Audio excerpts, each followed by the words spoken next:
Time of the first pitch today, 7:46 Eastern. Another day at Busch Stadium in St. Louis, Missouri. The 0-1 pitch is poked out toward right center and down for a base hit. Not a bad pitch from Michaelis. A slider off the plate away, and Bichette just stuck the bat out and lofted it over the second baseman Gorman. That was almost like a two-strike approach. Like you said, a slider off the plate by about a ball. Oh, Bichette looks like he one-handed that almost over the second baseman, Nolan Gorman, just watching it go over his head. But that's an interesting base hit for Bo Bichette there to lead off this ball game. Bichette takes a lead off first. Michaelis from the stretch deals to Addison Barger. First pitch heater there for a strike, 0-1. Infield is in the shade right now, most of the outfield as well, but it's a hot day in St. Louis, 26 degrees and sunny. 6'4" righty offers home, and Barger lifts a ball to shallow left field. Shortstop Wynn is going out there. He turns to the left and makes the catch. Just grabbed it for the first out. He was angling right and then changed direction at the last moment. Underhanded, caught that, and actually brought the glove into his chest to make sure the ball didn't pop out. I think that ball actually, he bobbled that ball just a little bit. That could have been a big break for the Blue Jays, but he comes down with it for the first out. So 1 on and 1 out, and here's Alejandro Kirk. Couple guys moved up in the order like Barger and Kirk because it's an off day today for Vladimir Guerrero Jr. Right on right. No, it's going to be a step off and throw to first. And a dive back in by Bo Bichette. This first inning is brought to you by Armstrong Bird Food. The reason birds fly north, feeding Blue Jays since 1986. Visit ArmstrongBirdFood.com. Now the first pitch to Kirk. Swing and a fly ball center field, fairly shallow. Scott charging in, and it's down for a base hit. Bichette with a good job was creeping towards second the whole way and then took off when that ball landed. Bloop single for Kirk, who has done something to get the baseball gods on his side recently. 2 on with 1 out. My goodness, when you are hot, you are hot. That sinker just ate up Alejandro Kirk. I was going to say Vladimir Guerrero Jr. because he's always in this spot, but man, just drops in front of the center fielder. The Blue Jays are cooking now with 1 out. Scott, one of the fastest in baseball out in center field. You got to bloop it pretty shallow to get it in front of him. First pitch to George Springer now, misses down and away, ball 1. So Bichette on second, Kirk on first, 1 out, no score in the top of the first inning. Michaelis with a 1-0. Foul tipped, Springer down to a knee on a big hack on a sinker, 1-1. Michaelis throws 2 types of fastballs, the 4-seamer and the sinker. He's got a slider and a curveball, a changeup, and every once in a while a sweeper that kind of splits the difference between his slider and curve. Is 1-1. Big over the top curveball at 74 for strike 2. Michaelis throws 5 pitches more than 10% of the time. That is incredible. We're watching 2 pitchers today, and Michaelis and Bassett, that in some ways are very similar. 1-2. Swing and a high pop-up right in the middle of the infield. Third baseman Arenado takes charge. Stepping onto the mound, he makes an underhanded catch on the back of the hill, 2 down. Tough play for the 10-time Gold Glover, who climbed up the third base side of the mound, had to go down towards second base off the slope to make the play. And right on cue, Miles Michaelis throws a 2-strike pitch in a very hittable location. That was a 4-seam fastball right at the top of the strike zone. You could see George Springer frustrated after popping that baseball up. Only 9 pitches so far for Michaelis, who's very direct and trying to pitch to contact. First pitch curve misses outside to Andres Jimenez. Home plate umpire tonight is Clint Vondrak. Phil Cuzzy at first. Tony Randazzo is at second base, and Dan Bellino umpires third. The 1-0.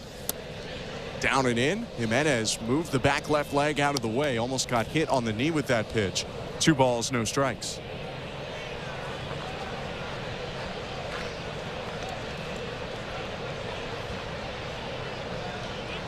Jimenez with a hit yesterday for the Blue Jays. He went 1 for 4. Also had a sacrifice bunt in the 10th. Next pitch is in there with a changeup, 2-1. It must be really really tough facing Chris Bassitt or Miles Michaelis. You really never know what pitch you're going to get.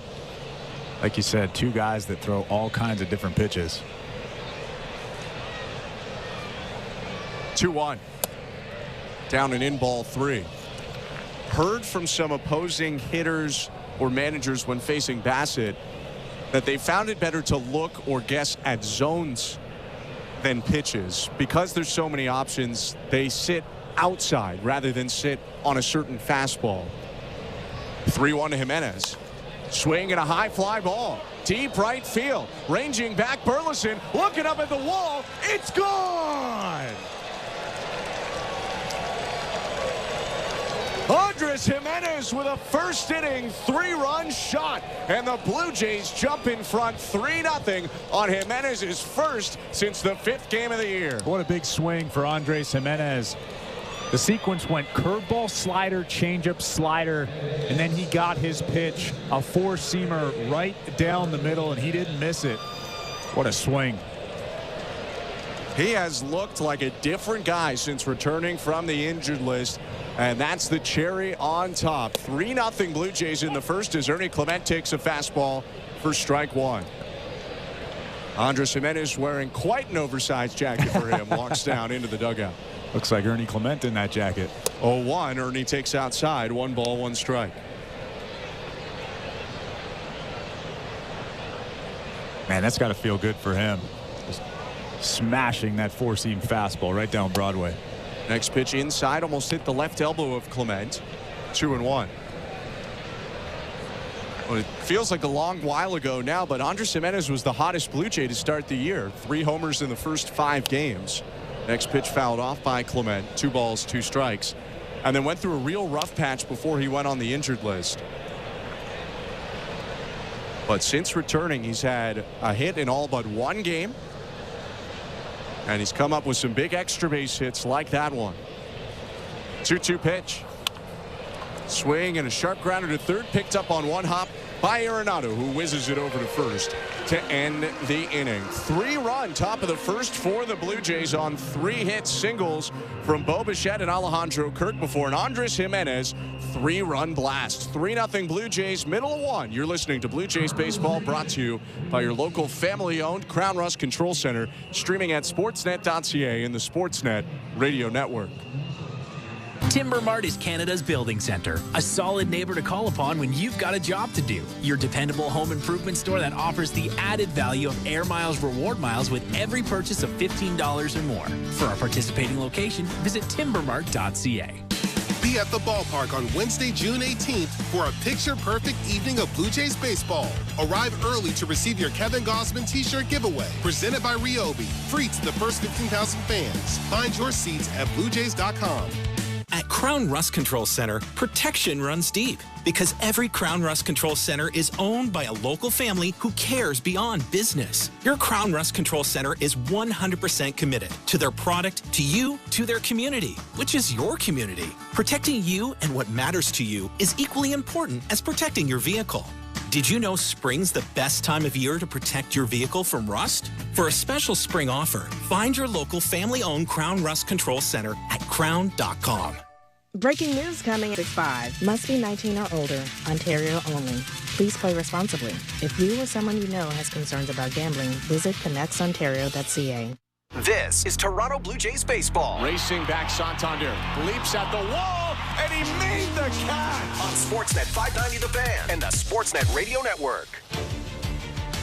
Andres Jimenez with a first inning 3-run homer, and the Blue Jays lead 3-0 before Chris Bassitt throws a pitch. Bottom of the first inning, Bassitt on the hill, waiting for Mason Wynn to get into the batter's box for the St. Louis Cardinals. Right-hander looks out at Bassitt, a fellow righty, and the pitch is called a strike. 0-1. For Chris Bassitt, start 14 on the season, 6-3 with a 3.56 earned run average.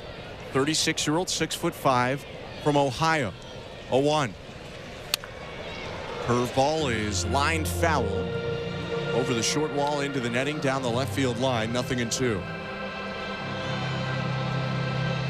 You had mentioned this right at the start of the broadcast. Bassitt coming off maybe his best start of the season. 7 innings, a 1-run ball against the Philadelphia Phillies. 0-2 pitch. Down and away with a sweeper. 1 ball, 2 strikes.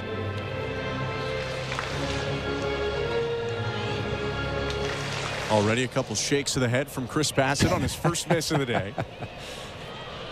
Right on right. Here's his 1-2 to Mason Wynn.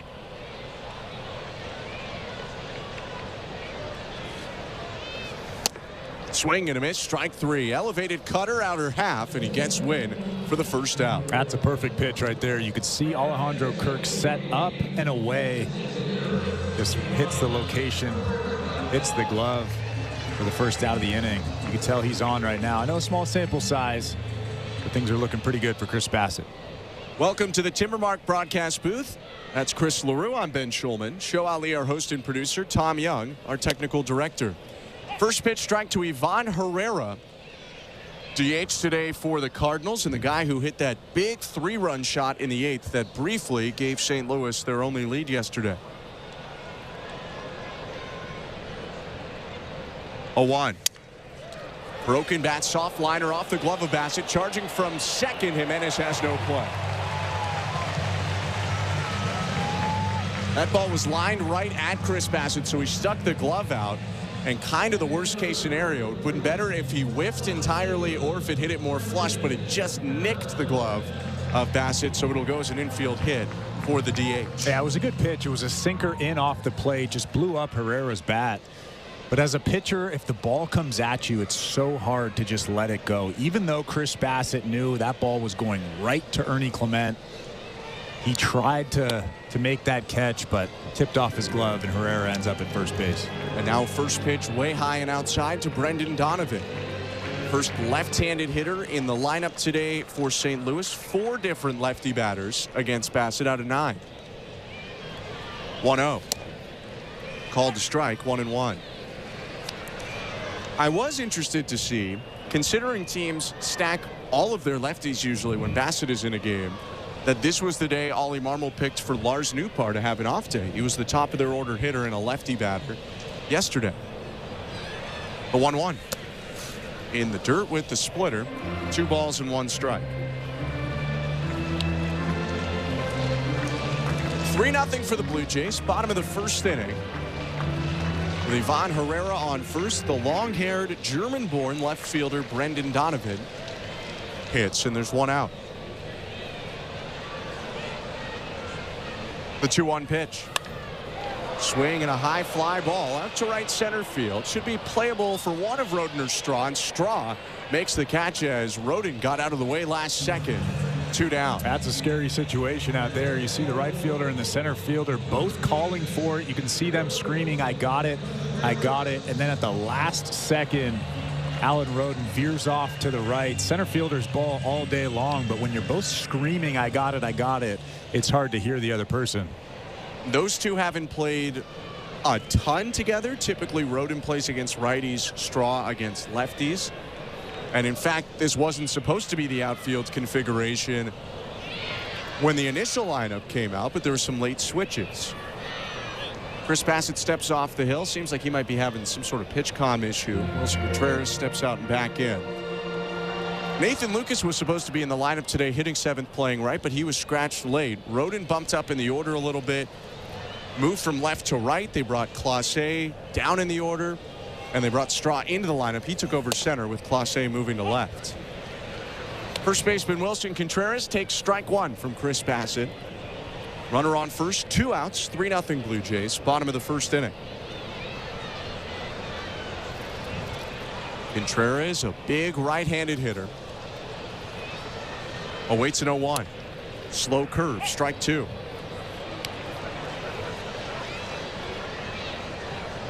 Felt like that curveball was really on for Chris Bassitt in his last start. Phillies also had a lot of lefties, and it's a pitch he'll use to lefties a ton. Contreras asks for time. One other change. We might not have time to delve into it right now with 2 strikes and 2 outs, but Bassitt, who had moved to the third base side of the rubber to start the season, moved back to the first base side, a more familiar spot for him last start after a couple rough outings before it. And he remains on the first base side of the rubber right now in the set. His 0-2. Line foul back into the screen behind home plate. Base runner Herrera was off on the pitch. He'll jog back to first. I think there was a big deal made of that, Chris Bassett going from the third base side to the first base side, but it's a pretty normal thing for pitchers. One day you feel comfortable on the third base side, one day you feel comfortable on the first base side. Obviously Chris is more comfortable these days on the first base side of that rubber. 0-2. Hit on the ground to short, picked up there by Bichette. He'll throw the short way to Jimenez at second and end the inning. No runs on a hit for the Cardinals, one left, and it's 3-0 Blue Jays after an inning at Busch Stadium. You're listening to Blue Jays Baseball, brought to you by your local family-owned Crown Rust Control Center, streaming on the Sportsnet app and the Sportsnet Radio Network. Hear all the action of the U.S. Open on Sirius XM. Right towards the hole. It's in. Scotty Scheffler's just holed out for eagle. The shot of the day. Can Scotty Scheffler continue his winning ways and capture his first U.S. Open? Very rare air where Scotty Scheffler is now, and he is making a historical type run. Sirius XM's exclusive coverage of the U.S. Open live from Oakmont Country Club begins Thursday morning at 7 Eastern on Channel 92 in the car and the Sirius XM app. Fantasy Sports Radio is helping you win your fantasy leagues right now on Channel 87. Say goodbye, home run Aaron Judge. From in-season fantasy baseball management to helping you prepare for your fantasy football drafts, Fantasy Sports Radio is here to help you dominate. Don't ever take a player that you don't intend to keep all year. Don't do it. It's terrible management. Fantasy Sports Radio, your home for fantasy. Streaming on the SiriusXM app. This is Dave LaGreca, creator of the biggest pro wrestling show on the planet, Busted Open. Don't miss myself and my Hall of Fame cast and crew as we break down every story in and out of the ring and talk. In flight leading 3-0. Blue Jays fans, this is Ross Atkins, and you're listening to Blue Jays Baseball on Sirius XM. Radio Network. Blue Jays 3, Cardinals nothing as we go to the top of the second inning. 7-8-9 for the Blue Jays to hit this inning, starting with Alan Roden, who swings at the first pitch and lines it foul. 0-1. Thick lines of eye black on for the left-handed hitting Alan Roden.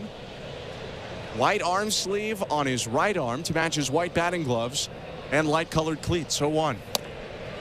Takes a sinker, called a ball, probably had the zone. One fan right behind the plate put his arms in the air. I think he was right. It's 1-1.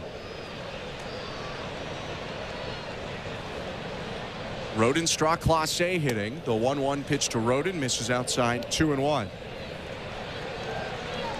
And the Blue Jays offensive outburst over the last couple weeks has had a lot to do with guys in the middle of the order, also guys hitting 7-8-9 as Roden hooks it on the ground to first, picked up by Wilson Contreras. He'll hand it off back to Michaelis, who steps on the bag. 1 out. Well, that's been the most impressive thing. It's not just Bo Bichette, Anthony Santander, Vladimir Guerrero Jr. It's actually just everybody in that lineup contributing, and I mean, nobody better than Alejandro Kirk right now. 4 for 5 in last night's ball game. He is on quite a roll.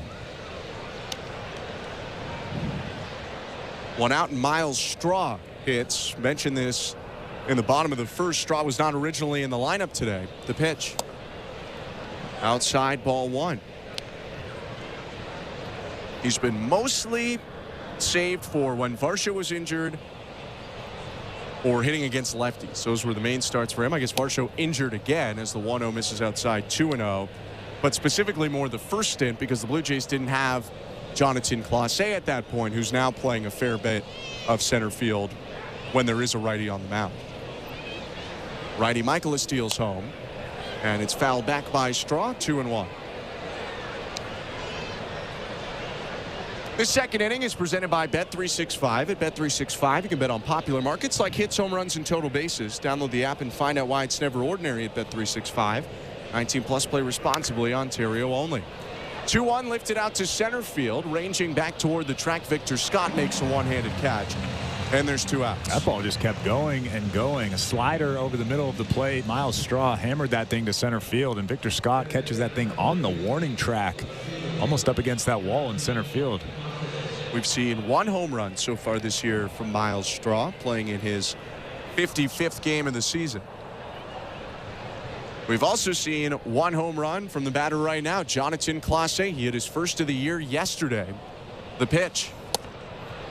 Inside, ball one. What a swing that was, by the way. Holy cow. Took a 98-mile-per-hour fastball from Ryan Helsley, one of the top closers in the sport, out of the yard to right center, 415 feet. 1-0 pitch cut on and missed. Good changeup, 1-1. It wasn't only the swing. It was the game. It was the moment. It was the pitcher on the mound. All those things make that such a difficult moment. 1-1 pitch fouled off, hit off the end of the bat, 1-2. And he just took that big fastball and said, I got you. Tied the game at the time at 4, and then the Blue Jays got 1 in the 10th, and Jeff Hoffman locked it down, not allowing the automatic runner to score. 1-2. High, 2 balls, 2 strikes. 31 pitches so far for the right-hander Miles Michaelis. 2-2 count against Clase. 2 outs and the bases empty. The wind and the pitch. Curve called, strike 3. Great pitch, just dropped into the top of the zone to freeze Clase for Michaelis' first strikeout of the day. A 1-2-3, top of the second. Blue Jays still on top, 3-0 at Busch Stadium. Bottom 2 coming up next. You're listening to Blue Jays Baseball, brought to you by your local family-owned Crown Rust Control Centers, streaming at sportsnet.ca and the Sportsnet Radio Network. Insulation that does more than keep you warm? That's Rock Wool Stone Wool. Fire resistant, soundproof, moisture repellent, built to handle what other insulations can't. Whether it's for a reno, a new build, or the peace and quiet you've been dreaming of, Rock Wool Insulation delivers serious performance where it counts. Insulation with a reputation. Get it where the smart builders shop at Timber Mart, Canada's building center. At Crown Rust Control, protection runs deep because every Crown Rust Control Center is owned by a local family who cares beyond business. Your Crown Rust Control is 100% committed to their product, to you, to their community, which is your community. Protecting you and what matters to you is equally important as protecting your vehicle. Did you know spring's the best time of year to protect your vehicle from rust? For a special spring offer, find your local family-owned Crown Rust Control Center at crown.com. Buck Martinez here to tell you about the huge Double XL three-topping pizza from Pizza Pizza, just $19.99. That's a whopping 18-inch three-topping thing of beauty for only $19.99. So hurry into Pizza Pizza today and bring a big appetite for a hot and fresh Double XL pizza. I'm loving this big voice. I may just call the game this way. Order pizzapizza.ca. This is Toronto Blue Jays baseball. Swinging a high fly ball, deep left field. At the wall, it's gone. On Sportsnet 590 The Fan and the Sportsnet Radio Network. Bottom of the second, Chris Bassett kicks and offers to Alec Burleson, and the first pitch is on the corner. Strike 1. Alongside Chris LaRue, I'm Ben Schulman. 3-0 the Blue Jays leading the Cardinals. 5, 6, 7 in the order for St. Louis this inning, starting with Burleson. Right on left, the pitch. Swinging a grounder, hit near third, picked up by Barger, who stepped in front of Bichette to make the play. He tosses over to first, 1 out. How about that sinker from Chris Bassett? 2 really good sinkers against Burleson, starting on the inside part of the plate and then just leaking back to the outside part of the plate. The fastball's pretty good tonight so far. For all the pitches he throws, over 40% of them will be sinkers on pretty much every start that Chris Bassett has. His pitch to Nolan Arenado. Inside with the cutter. Arenado twists out of the way, ball 1. Bassett may be looking for a measure of revenge today. He has not pitched against the Cardinals since 2023, the opening series of that season, which was his Blue Jays debut.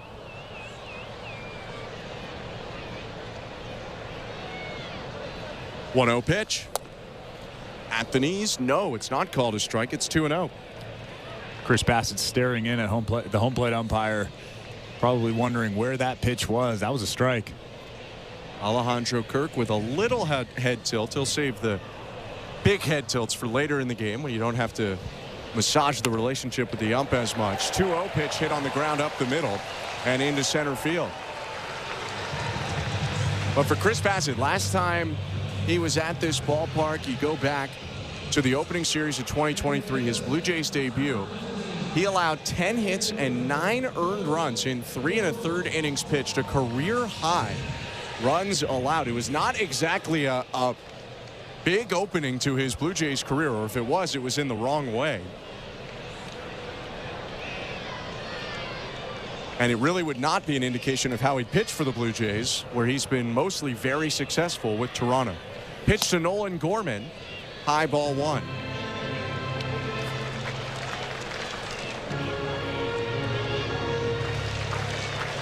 Now that was the first ever time Alejandro Kirk caught the complicated mix of Chris Bassitt. They've worked together a ton since. 1-0. Outside and high, 2 balls, no strikes. And he's actually not throwing as many pitches now as he did back then. He actually threw 7, 8, 9 pitches in a game. Now it's more like 5-ish. A lot easier to catch, especially if you know a guy. Yeah, his pitch is 6, 7, 8. He might throw them once or twice a game just to kind of put it in your brain, but not much for more than that. 2-0.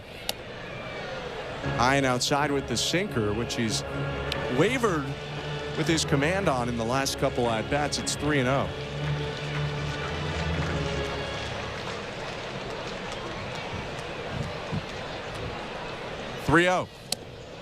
High with the fastball, ball 4. 4 pitch walks, some pretty big misses, all on the sinker for Chris Bassitt. And with 1 out, the Cardinals have runners on first and second. Yeah, he fell behind Nolan Arenado 2-0. And then he falls behind Gorman there. Well, actually walked Gorman on 4 straight pitches. So that command right now is a little bit shaky, at least over the last 7 pitches or so.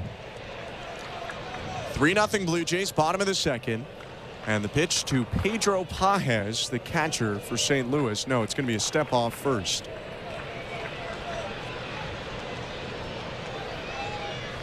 Pages, big burly right-handed hitter. Thick beard connects to his mustache, and he bounces his lead left foot off the dirt slightly. First pitch fouled away, sinker back in the zone to get ahead 0-1. That's how it's done right there. 93, good sink on that fastball in the inside part of the plate, just tying up Pages.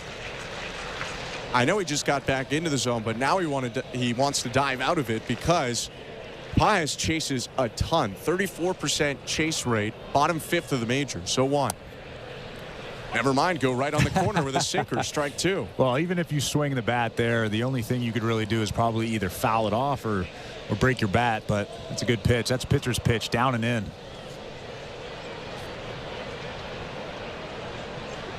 Bassitt going to his right hip, just saw Kirk shake off his side. And now they seem to be in agreement. 2 on, 1 out. Bassitt looks back to second at Arenado. And his 0-2 to Pages. Low, ball 1. I could be wrong, but that's how we used to do it back in the day. The catcher would just shake his head, and it would tell the pitcher, hey, shake. So you kind of throw the hitter off a little bit. So as a pitcher, you just shake your head if the catcher shakes his head. I thought maybe just because Bassitt sometimes calls his own pitches, maybe Kirk was waving off a Bassitt sign, but that seems more likely. Kirk steps out from behind home plate right now, giving some signals to the defense. Wouldn't expect a bunt here with 2 strikes. Pages did lay down a 2-strike bunt at one point recently. Came back in the Dodgers series. 1-2 pitch. Curveball misses down and away. 2 balls, 2 strikes. I think that's one thing I'm going to enjoy most about this game tonight. Chris Bassitt has that really slow 12-6 breaking ball. Miles Michaelis has that really slow 12-6 breaking ball as well. Michaelis is a little bit harder, 74-75, but still fun to watch the hitter's reaction. Bassitt more 71-73. 2-2. Sinker hit on the ground towards short, charging in Bichette, throws back to second one. Jimenez to first for an inning-ending double play.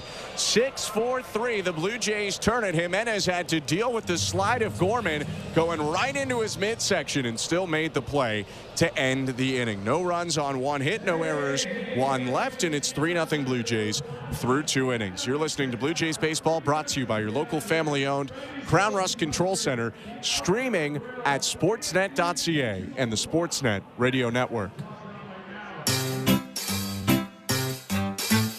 1-877 Cars for Kids. KARS Cars for Kids. 1-877 Cars for Kids.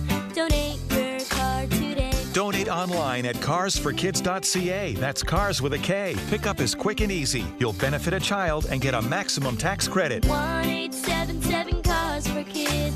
Donate your car today. Donate today, and your car can be gone tomorrow. Buck Martinez here to tell you about the huge Double XL free topping pizza from Pizza Pizza, just $19.99.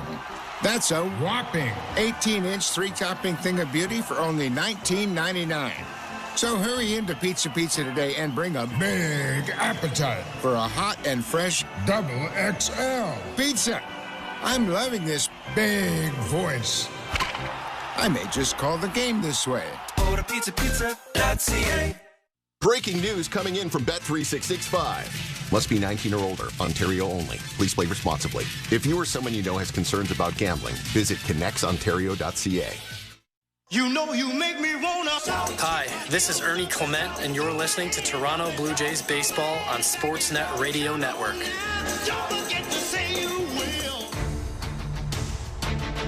The third inning is brought to you by the local family-owned Crown Rust Control Centers in Bowenville and Port Hope.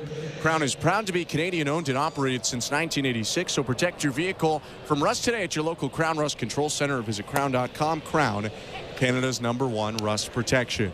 3-0 Blue Jays as Bo Bichette takes strike one from Miles Michaelis. Second time through for the top of the order in the top of the third. 0-1. Curve down and away. Michaelis, originally a 7th rounder by the Padres out of a Florida university in 2009, Nova Southeastern University in Fort Lauderdale. 1-1. Bounce to the plate, 2 balls, 1 strike. Not a ton of major leaguers come from there, but J.D. Martinez played at Nova Southeastern. The reliever Mike Fiers, who might be better known as a whistleblower these days, but was a major league pitcher as well. He pitched there. 2-1.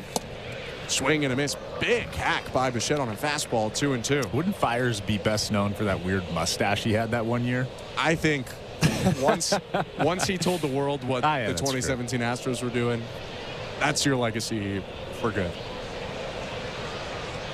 But a pretty good pitcher, you know, before all of that.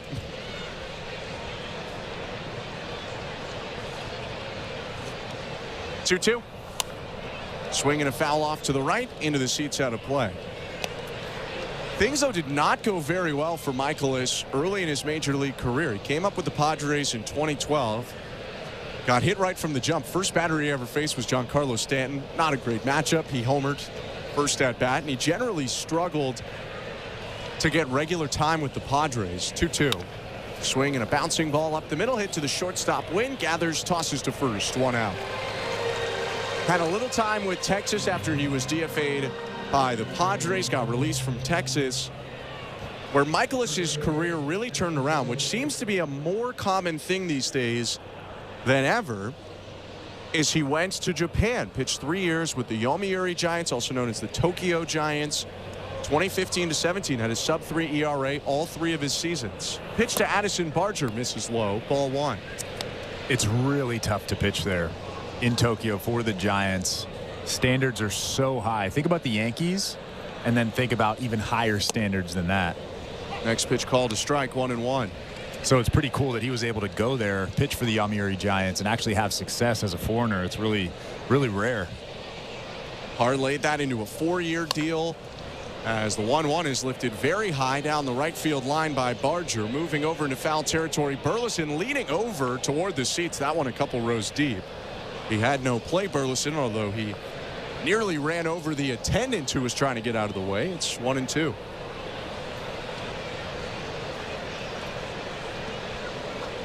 So he goes to Japan, comes back 2018, leads the National League in wins with 18, career best 2.83 earned run average, threw over 200 innings. I mean, he was really, really good in his first year.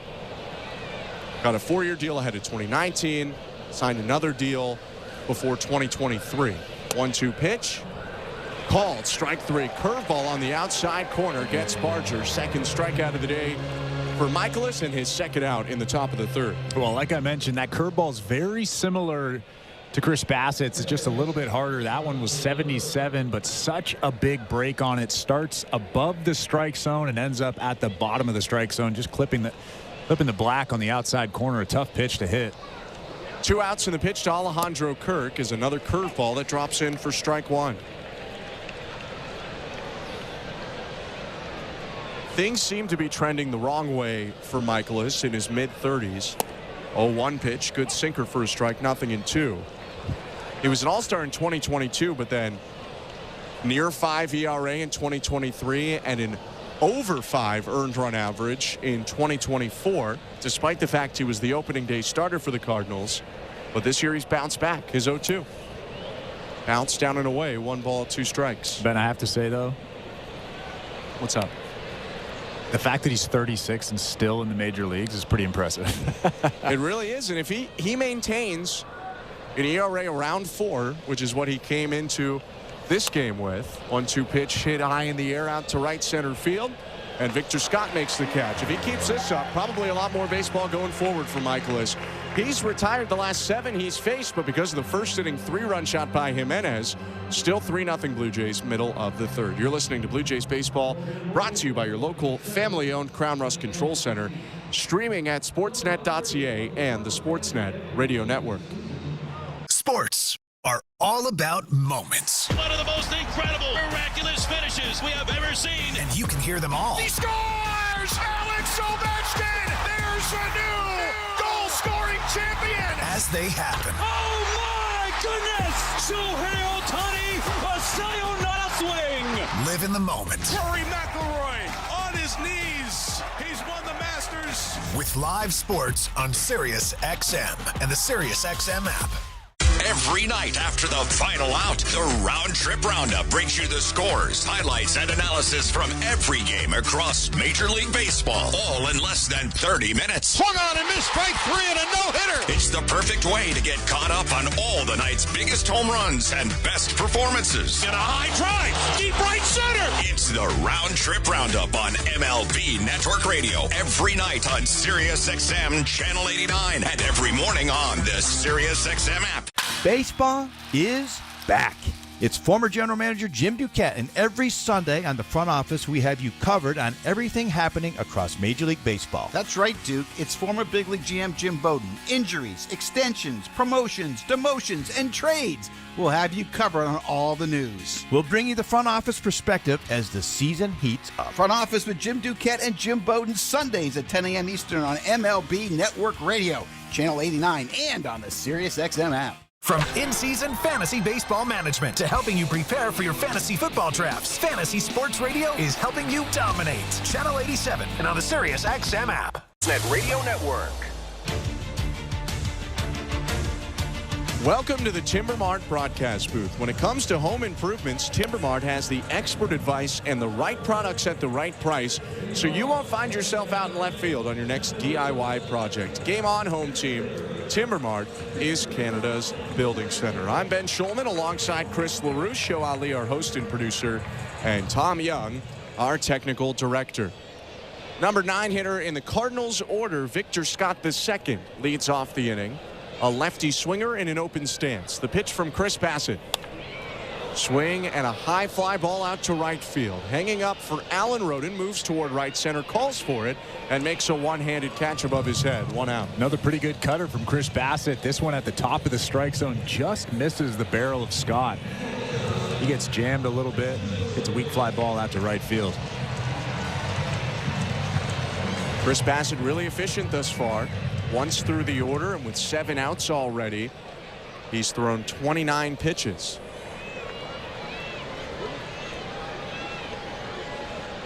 Mason Wynn up to the plate, top of the order hitter, and the pitch.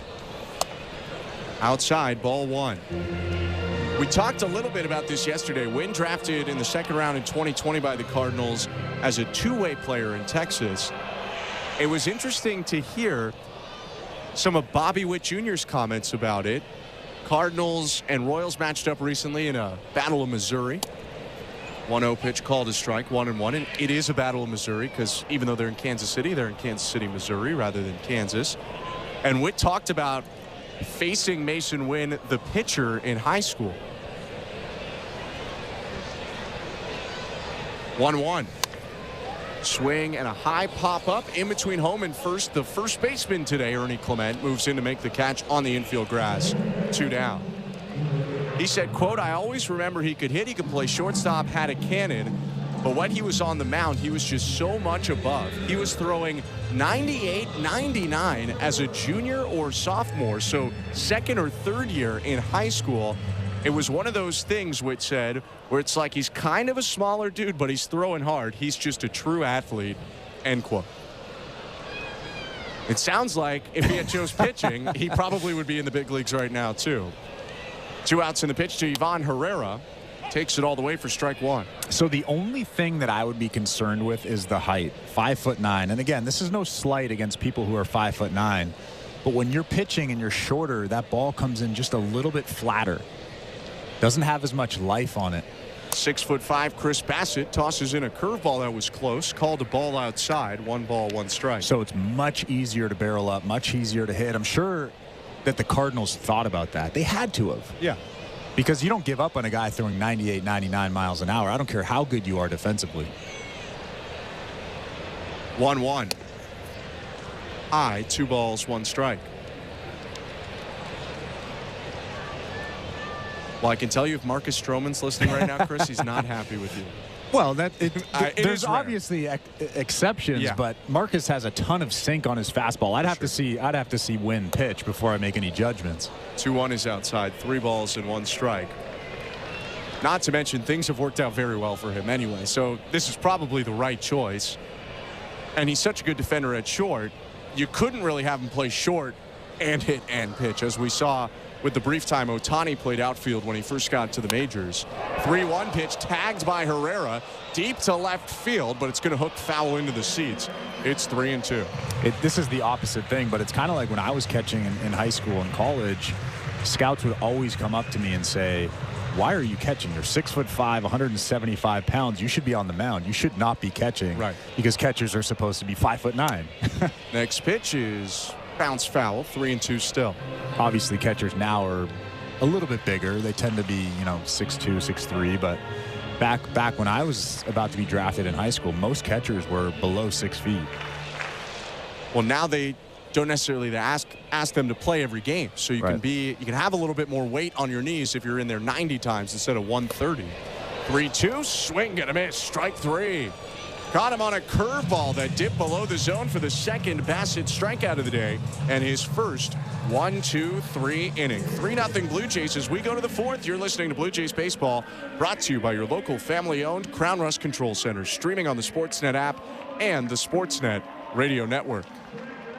It's 24 hours of Le Mans, and you can hear every thrilling moment on Sirius XM. Side by side for the lead of the race, and Ferrari goes through. For over 100 years, it's been one of motorsport's most prestigious and grueling tests of speed and endurance. We're bringing all 24 hours to you live as drivers and teams from around the world battle it out for one of the biggest prizes in racing. 24 hours of Le Mans, starting Saturday morning at 10 Eastern on Sirius 137 XM 202.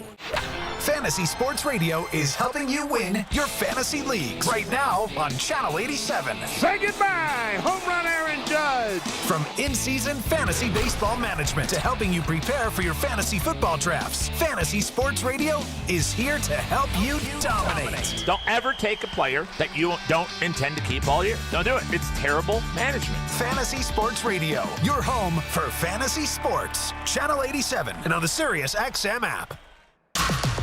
Blue Jays fans, your manager, John Schneider, joins MLB Network Radio every other Wednesday at 11 a.m. Eastern. Our bats have been really kind of the way we envisioned them. Jimenez has kind of picked up where he left off in spring, as has Bo Bichette, Alejandro Kirk, and George Springer is making progress and kind of quieting some people down on the outside with the start he got off to. Managers at the mic on MLB Network Radio, Sirius XM 89 and the Sirius XM app. From in-season fantasy baseball management to helping you prepare for your fantasy football drafts, Fantasy Sports Radio is helping you dominate. Channel 87 and on the Sirius XM app. Sportsnet Radio Network. George Springer leading off the top of the 4th inning. 3-0 Blue Jays, and the pitch. Hooked foul on the ground, 0-1. Miles Michaelis, the pitcher for St. Louis. A bit of history against the Blue Jays. And some history with George Springer. Springer is 5 for 10 against Michaelis in his career with a home run. 0-1. Down and away, 1 ball, 1 strike. For Michaelis overall, this is his 4th start of his career against the Blue Jays. He's got no decisions, no wins or losses. 1-1. Called a strike 1 and 2. And a 6 ERA in the previous 3 starts. Right-hander facing the plate, takes a deep breath. And is 1-2 to Springer. Curve in the dirt. How about that? A 2-strike pitch way out of the strike zone. That's really something he's focusing on doing. For a while, being all over the zone rather than outside of it was a big help to Michaelis. But the way the game is played, I feel like, has worked against him. 2-2 pitch down and away, 3-2. Even going back to 18 when he returned to the majors, guys probably weren't selling out for homers as much as they are at this point. Full count offering to Springer. Swing and a hot shot up the middle, a base hit into left center field on the ground. Cut off by Scott. It's a hard hit single for George Springer to lead off the 4th. Just a really nice swing. Hits that ball right back up the middle, barrels it up. I mean, he continues to stay hot. A sinker down. He just goes down and gets it. Springer ripped it 105 miles an hour back through the infield. He'll take a lead off first. He's got 7 stolen bases this year without being caught. Pitch to Andres Jimenez. Bounced toward first base. It hit off the front foot of Jimenez. It's a foul ball. Jimenez hunched over, testing out that right foot.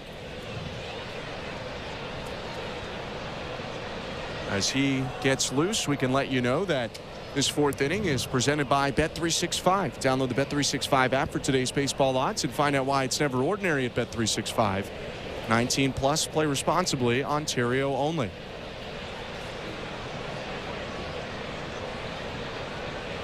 The 0-1.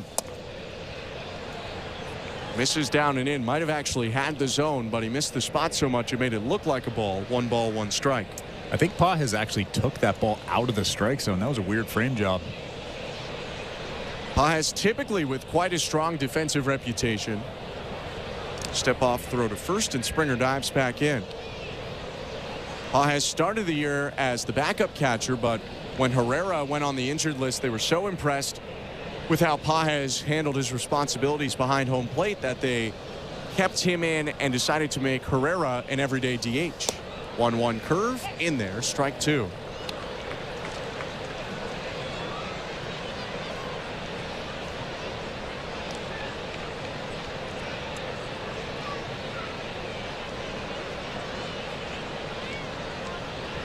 Springer on first with nobody out. The 1-2 to Andres Jimenez. Swinging a bouncing ball past the dive of the first baseman Contreras. The second baseman Gorman throws to the pitcher covering Michaelis. Up to second goes Springer. A lot of credit to Gorman and especially Michaelis hustling over to cover there to make sure they got the out on the 4-1 putout. Yeah, that was a really tough throw for Gorman. It was kind of like a quarterback leading a receiver. Michaelis was sprinting to first base, and he threw it at the first base bag. Michaelis eventually got there and caught that baseball. A really tough play. Well, Nolan Gorman only has to drive about 2.5 hours to watch Patrick Mahomes if he's looking to work on his quarterback play. Here's Ernie Clement with a line drive to left field. That's down for a base hit in front of Donovan. Springer had to wait. He'll advance to third. First pitch swinging. Clement gets on top of a high sweeper, and it's runners on the corners. 1 out. That's too bad for the Jays. George Springer had to wait kind of in between second and third. You can see him tilting his head back and forth. He wasn't sure about that one. But that's a good job making sure that Brendan Donovan doesn't catch that baseball. He ends up at third base. Still just 1 out in the inning. Ernie Clement staying hot with a line drive. And now Alan Roden looks to drive in a run. 3-0 Blue Jays. First and third, 1 out. The pitch. Outside with a changeup, ball 1. John Schneider said before today's game they're looking for Alan Roden to get back to being himself. The guy they saw early in the year, the guy they saw in Buffalo and in spring training. 1-0. Swing and a line drive, left field, base hit. Springer in to score. Up to second goes Ernie Clement. That's looking a lot like the usual Alan Roden. Dumps it into shallow left for an RBI single. It's 4-0 Blue Jays in the 4th. Well, that's got to be a good feeling for him. It was a tough slider in on the hands, and he was able to pull those hands through, get the barrel to it, and dump it into left field. But it's really hard to be able to have good at-bats when you're not playing every day. And I think that's the hardest thing for Alan Roden. In AAA, he plays every single day, really gets in a routine. But in the big leagues, he's just rarely in the lineup. First pitch to Miles Straw is outside, ball 1. We had seen Roden get a lot of run his first stint early on. But then he struggled a bit, and when he was in AAA, Nathan Lucas caught fire. And Jonathan Clase started hitting pretty well. 1-0 to Straw. Called a strike, 1-1. Because Lucas is a left-handed hitter, Straw's a switch hitter, there weren't nearly as many opportunities now in the second go-around for Roden to get in there. 1-1 count on Straw, 1 out, the pitch. Chop toward third base. Arenado glove, steps on the bag, 1, throws to first for an inning-ending 5-3 double play. Blue Jays add on to their lead, a run on 3 hits after singles from Springer and Clement. Alan Roden with an RBI single makes it 4-0 Blue Jays, middle of the 4th. You're listening to Blue Jays Baseball, brought to you by your local family-owned Crown Rust Control Center, streaming at sportsnet.ca and the Sportsnet Radio Network.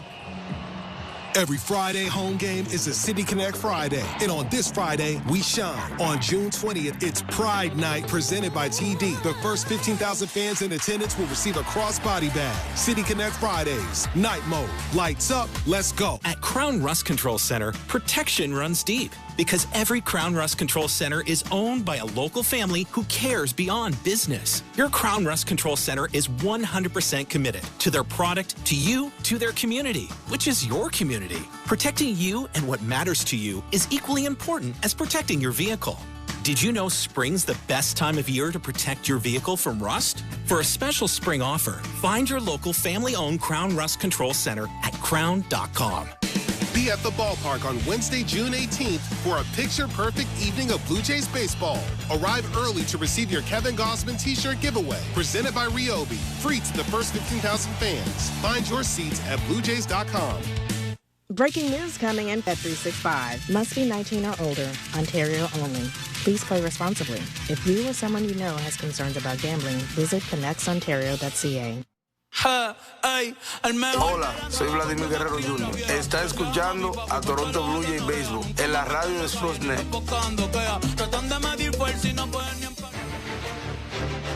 Welcome to the Timbermart broadcast booth. I'm Ben Schulman alongside former Major League pitcher Chris LaRue. And the first pitch of the bottom of the 4th inning is a curve from Bassett that just lightly hits Brendan Donovan on the leg. So Donovan will stroll down to first base. Well, Donovan was like a statue. He saw that slow breaking curveball, and he knew if it hit him, it wouldn't do much. And that hit him right in the front of the thigh, that right thigh. Actually, he's probably lucky it didn't hit him in the kneecap. Yeah. 4-0 Blue Jays. Runner on first, no outs. Wilson Contreras up. The pitch. Upstairs, ball 1.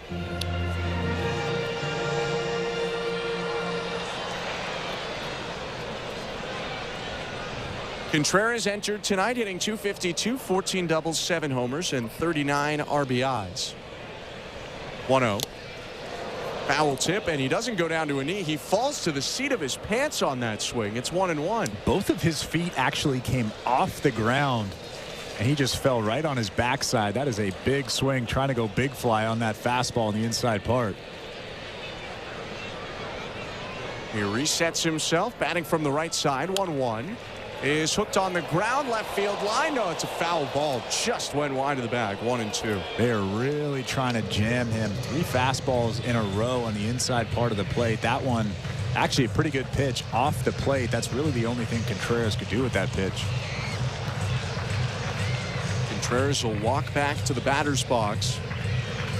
Third-year Cardinals, 7 years with the big rival of the Cardinals, the Chicago Cubs. He's the first baseman again today in his first year playing that position full-time. 1-2. High with the cutter, 2 balls, 2 strikes.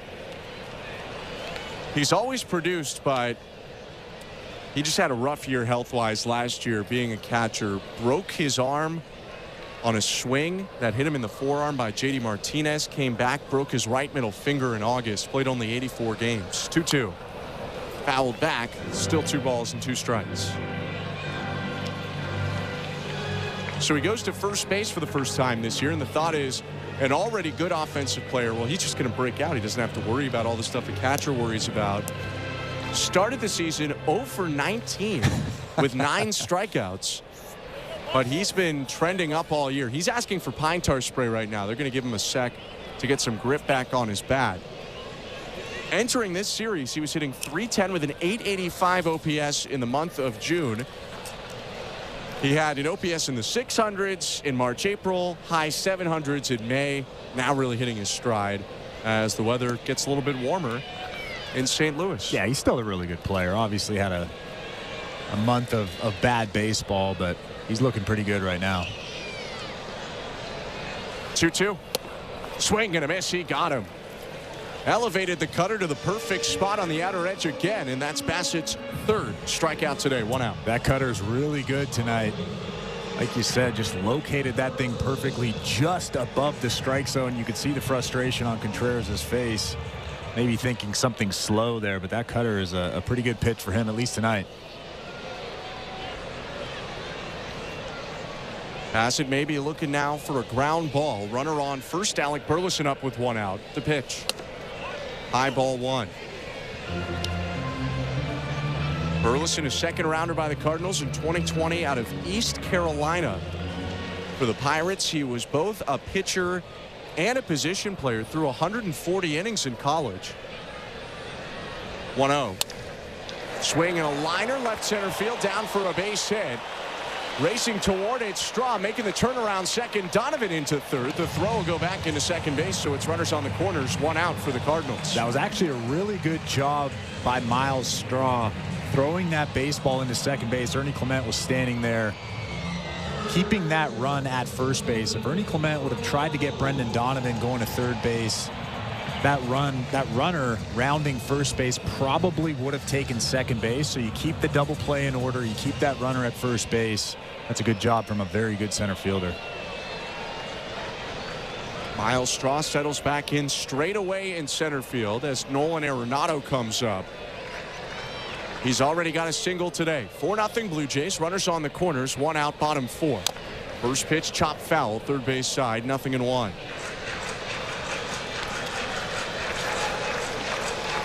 Ten-time Gold Glover, 6-time Platinum Glover as the best defender at any position in the National League. An 8-time All-Star and probably a future Hall of Famer, Nolan Arenado. 0-1. Low, 1 ball, 1 strike. Oh, and not just a great defender, also a 5-time Silver Slugger at third base. Sounds like a Hall of Famer to me. Yeah. Approaching 2,000 career hits, nearly 350 home runs. Bassett will step off before he deals Arenado a 1-1.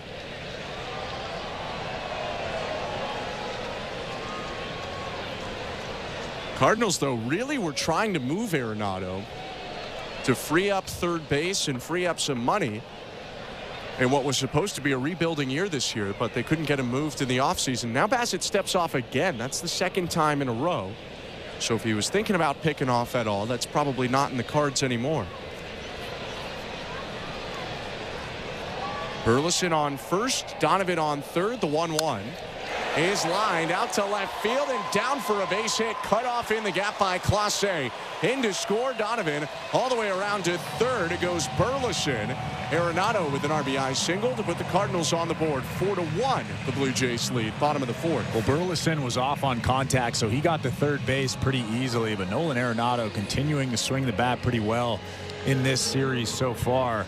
Hammers that baseball into left field. A changeup that was down, a split finger that was down below that strike zone. He was all over it, just golfing that thing on a line out to left. To think he was nearly a Houston Astro, and now he's helping out a Cardinals team trying to push for the playoffs. Pitch to Nolan Gorman in the dirt, ball 1. Oh, I'm sure the Cardinals are pretty excited that they didn't move him. Arenado had a 5-team list, specific markets, really wanted a competitive team as well. And reportedly they had a trade in place to send him to Houston, but Arenado vetoed it. 1-0 pitch, line foul by Gorman. Bounces into the netting down the right field line, 1-1. First and third, 4-1 Blue Jays, 1 out, bottom of the fourth. Arenado just got the RBI single. They were trying to free up third because of this guy, Nolan Gorman. 1-1. Popped up, foul out of play, 1-2.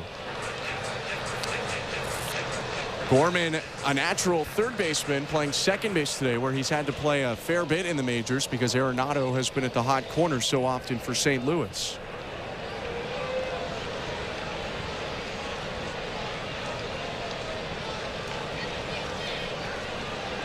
Left-handed hitter awaits a 1-2. Swing and a high fly ball to deep right field. Rodin in a jog. It's gone.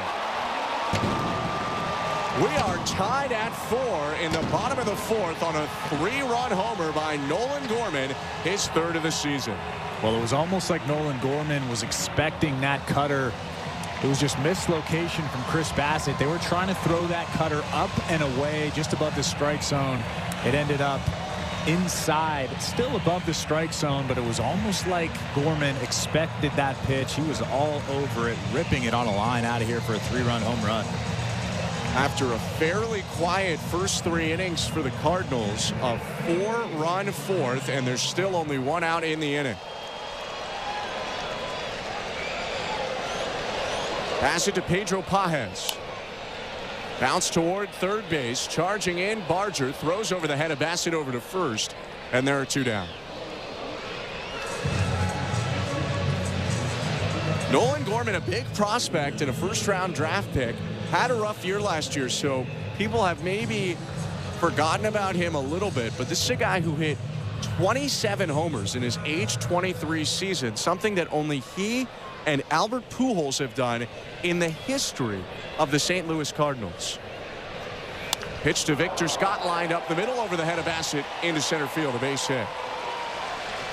The Out-of-Town Scoreboard is brought to you by St. Louis Bar and Grill, 100% Canadian owned and operated since 1992. It's the return of the Big Cluckin' Deal. All-you-can-eat wings are on now for a limited time. Visit stlouiswings.com for details. You are welcome. AL East matchup at Fenway Park. 2-1. The Red Sox are leading the Rays right now. Roman Anthony with his first ever major league hit, the top prospect in the game with a 2-run double off of Ryan Pepio in the first. Rays cut into the deficit on a Yandy Diaz RBI single. Yankees are in action in Kansas City. They're leading 5-1, and obviously Aaron Judge homered in the first, his 24th of the year. Out-of-Town Scoreboard brought to you by St. Louis Bar and Grill. 4-4 Blue Jays and Cardinals, bottom 4. Step off and throw to first, and the speedy Scott dives back in head first. Did you see where Roman Anthony's, where his family was sitting during that ball game? It was right next to the Red Sox dugout. How about taking your on-deck swings right next to your mom? That's pretty awesome. Pitch to Mason Wynn is called a strike. 0-1. So they didn't get the Jordan Love debut family treatment, where in this state, the Kansas City Chiefs put his family in the top row of the entire stadium. 0-1 pitch, broken bat liner, caught at short. The bat all over the third baseline, but Bichette kept his eye on the ball, and that will do it for the bottom of the fourth. A 4-run frame for the Cardinals on 4 hits. Most importantly, the 3-run homer to tie the game off the bat of Nolan Gorman. They leave one on. It's 4-4 as we go to the 5th. You're listening to Blue Jays Baseball, brought to you by your local family-owned Crown Rust Control Center, streaming on the Sportsnet app and the Sportsnet Radio Network. Do you know that feeling when the perfect song comes on while you're driving? We made a whole channel out of that. Road Trip Radio, packed with songs that always hit. You'll have the windows down and volume up before you know it. Road Trip Radio, channel 301 on most radios and at home with the SiriusXM app on your phone, computer, Alexa, TV, or other internet-connected devices. Fantasy Sports Radio is helping you win your fantasy leagues right now on Channel 87. Say goodbye, home run Aaron Judge. From in-season fantasy baseball management to helping you prepare for your fantasy football drafts, Fantasy Sports Radio is here to help you dominate. Don't ever take a player that you don't intend to keep all year. Don't do it. It's terrible management. Fantasy Sports Radio, your home for fantasy sports. Channel 87 and on the SiriusXM app. This is John Paul Morosi. This week on the SiriusXM original podcast, The Road to Cooperstown, I sit down with Hall of Famer Randy Johnson. Losing my dad early in my career made me view the game a whole lot differently. It motivated me, and I pitched being a little bit angry, I guess. The Road to Cooperstown airs Saturday at 9 a.m. Eastern on MLB Network Radio, SiriusXM 89, and the SiriusXM app. New episodes drop every Tuesday wherever you get your podcasts. From in-season fantasy baseball management to helping you prepare for your fantasy football drafts, Fantasy Sports Radio is helping you dominate. Channel 87 and on the SiriusXM app. Sportsnet Radio Network. New ball game as we go to the 5th inning. A 4 spot for the St. Louis Cardinals in the bottom of the 4th has tied this game. 4 runs on 6 hits for both these clubs. Miles Michaelis gets a second chance to win the ball game now, as he deals the first pitch of the 5th to Jonathan Clase. Fastball right down Broadway, strike 1. Welcome to the Timbermark broadcast booth alongside former Major League pitcher Chris LaRue. I'm Ben Schulman. 0-1. High, 1 ball, 1 strike. It was nice of the Cardinals, rather than getting their big 4-run inning in the 8th like they did yesterday, they're giving the Blue Jays more time to respond today. It was Clase who provided the response yesterday, and he'll take a curveball in. 2 balls and 1 strike. Clubbed a fastball out of the yard off of Ryan Helsley. Tied the game at 4-4 where we sit today. 2-1. Change up for a strike. It was nice to see that for Clase because he struggled a little against the fastball so far this season in the big leagues. Even after that home run yesterday, batting 189 on the 4-seamer, 280 on non-fastballs. 2-2. Swing and a fly ball, shallow right center field. Scott charging in, it's down in front of him, a base hit. Bit of a bloop knock for the speedy Clase, but he'll take it. A leadoff single for the Blue Jays as the lineup turns over. Well, he showed off his power in last night's ball game, and now he gets to show off his speed, standing at first base with nobody out in this inning, a 4-4 ball game. I'm sure he'll try to get to second base with nobody out.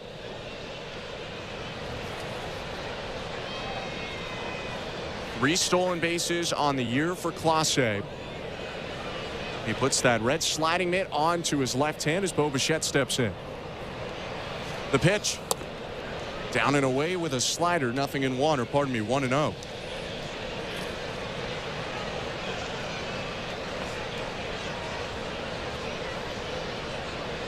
Bichette with a single today and a run scored. That came in the first. 1-0 pitch. Swing and a liner down in right field, a base hit. Clase hits the bag at second. He'll have to stop there. Bichette hit it pretty hard, and Clase had to wait for it to get past him, so he didn't run into the baseball. So it's first and second, nobody out. Yeah, he had to wait to see if Wilson Contreras, the first baseman, would make that catch. That ball wasn't really close to Contreras. It actually almost hit Jonathan Clase, so he didn't get a great jump to second base, but actually a good job by him making sure you're still in scoring position. There's nobody out. There's no reason to force it here. 2 on for big Addison Barger. 4-4 game, no outs, top of the 5th. Michaelis with the pitch.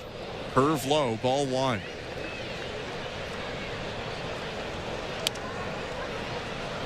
Barger 0 for 2 today. Popped up to the shortstop Mason Wynn and struck out looking on a curveball. 1-0 offering. Hit on the ground, foul, a high changeup, 1 ball, 1 strike. In a second, we'll go to some interesting news on the St. Louis Bar and Grill out-of-town scoreboard. News that will impact the Blue Jays' next series.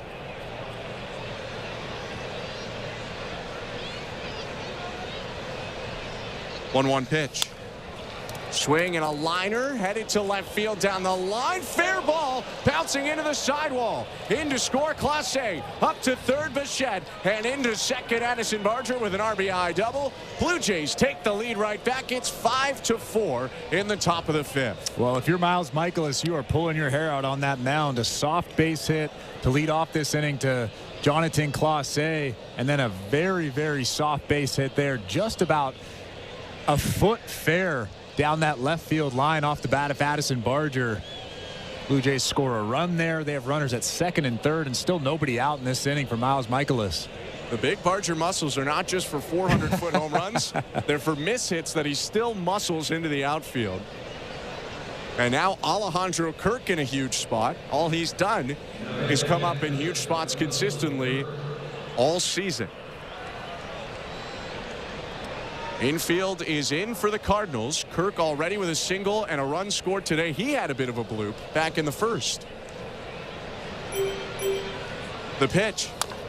Swing and a bouncing ball to second base. Fielding it, Gorman looks off the runner at third and throws to first. No one advances. And there's 1 out. Well, obviously, Bo Bichette was waiting to see if that ball was going to get through. I'm sure he'll be going on contact here. If there was 1 out in this inning, he would have gone on that little weak ground ball to second base. But with nobody out, you stay put at third base and you take your chances here with the next batter. That next batter is George Springer. Singled up the middle in the 4th and scored. Popped out to third in the 1st. The pitch. Foul tip, strike 1.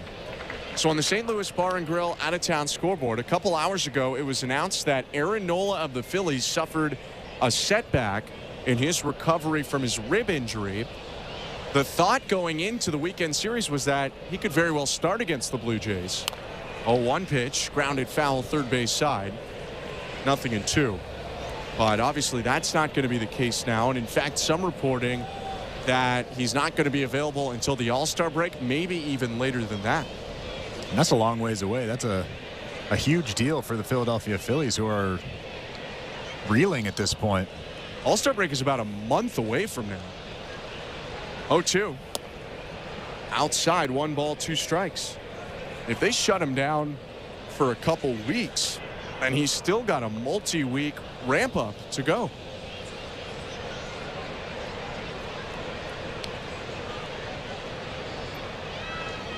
One-two to Springer, way high with the fastball. 2 balls and 2 strikes. All of our in-town scores and news brought to you by St. Louis Bar and Grill. Second and third for the Blue Jays, who lead 5-4 in the top of the 5th. Only 1 out. Infield in, the 2-2 to George Springer. Swing and a fly ball, shallow left center field. Charging in from left, Donovan makes the catch. Bichette tagging, trying to score. The throw cut off, and Bo Bichette will come in to score. Sac fly for George Springer. It was shallow, but because Donovan had to cut in from left, he was in an awkward angle to then turn his body back and throw it into the infield. Yeah, I think that's the biggest thing, and that's why that's such an intelligent play from Bo Bichette. He sees Brendan Donovan running towards center field. And like you said, he couldn't throw across his body, get anything on that throw, and Bo Bichette would have been safe easily, even if Wilson Contreras didn't cut that baseball off at about the pitcher's mound. Again, tough luck for Miles Michaelis. First pitch to Andres Jimenez, low ball 1. I mean, at the end of the day, half of these runs are because with Andres Jimenez up, Michaelis threw a fastball right down the middle, and that is on him. Jimenez's 3-run homer. But pretty much all the other offenses felt like dinks and dunks for the Blue Jays. 1-0 pitch outside, 2-0. But that's what happens when you're in the strike zone. The opposing team has the chance to get the bat to the ball, and you never know when you put the ball in play. You really never know what's going to happen, and that's kind of the problem tonight for Miles Michaelis. 2-0. Called a strike, 2-1, and you're going up against a Blue Jays team that strikes out as little as anyone in the majors. So they're going to make contact with those pitches in the zone and hits as many line drives as anyone in the American League. 2-1. Swinging a bouncing ball right side. Sliding stop. Gorman on the grass. Pops up. Throws to first, and it's dropped. Around third base, but stopping there is Barger. Really tough play for Gorman. The throw wasn't awesome, but it wasn't terrible. And it was just a bit of a whiff there, I think, from Contreras on an in-between ball that might have skipped or might have just hit off of the bottom of his glove. Oh, I think that just hit off his glove. Yeah, he's been pretty good, pretty solid for the majority of his first season at first base, but that's a play that you have to make if you're a big league first baseman. Cardinals are lucky, though, that Addison Barger didn't round third base and try to score on that play. First pitch to Ernie Clement is chopped high toward third. Arenado cuts it off. Awkward throw to first in time. Ernie Clement wants a look at it. We'll at least hang around for a sec to see if the Blue Jays challenge. John Schneider looking back into the dugout. One more peek from Schneider, and they will not challenge. So a ground out to third ends the inning, but the Blue Jays take the lead back. They score 2 runs on 3 hits. RBI double for Barger, sac fly for Springer. 6-4 Blue Jays, middle of the 5th. You're listening to Blue Jays Baseball, brought to you by your local family-owned Crown Rust Control Center, streaming at sportsnet.ca and the Sportsnet Radio Network. The NASCAR Cup Series is on SiriusXM. We're back on the track Sunday, 2 p.m. Eastern. It's the Viva Mexico 250 from Autodromo Hermanos Rodriguez on SiriusXM NASCAR Radio Channel 90 and on the SiriusXM app. For up-to-date betting lines, fantasy plays, and the latest NASCAR news, catch the pre-race show before every Cup Series race. Plus, 2 hours of post-race coverage on SiriusXM NASCAR Radio Channel 90. This is Dave LaGreca, creator of the biggest pro wrestling show on the planet, Busted Open. Don't miss myself and my Hall of Fame cast and crew as we break down every story in and out of the ring and talk to the top names in the business, like the legend himself, The Undertaker. I'm actually glad to be on a real show. Catch Busted Open live every day from 9 to noon Eastern on SiriusXM Fight Nation, channel 156, and on the SiriusXM app. Let the games begin. On SiriusXM, you get all the sports play-by-play you want and all the live sports talk you need. It's always a home game when you listen to the NFL, NHL, NBA, and MLB on the SiriusXM app. How good is that? We fuel your fandom with NASCAR, the biggest college games, PGA, and soccer. And when news breaks, hear instant reaction. We got a big developing story out of Cincinnati. The SiriusXM app. Everything a sports fan needs, all in one place. The Blue Jays are in flight, leading 3-0. Blue Jays fans, this is Ross Atkins, and you're listening to Blue Jays Baseball on Sirius XM. Sportsnet Radio Network. Blue Jays Baseball is presented by Crown Rust Protection. Alongside Chris LaRue, I'm Ben Schulman. 6-4 Blue Jays. And time asked for by Ivan Herrera before the first pitch of the bottom of the 5th. Chris Bassett looking to bounce back after giving up 4 runs and the lead in the 4th. Good news is his offense picked him up. Pitch to Ivan Herrera. Hit on the ground towards third. Fielded chest high by Barger off to his left. Throw over to first a little low, but reeled in by Ernie Clement.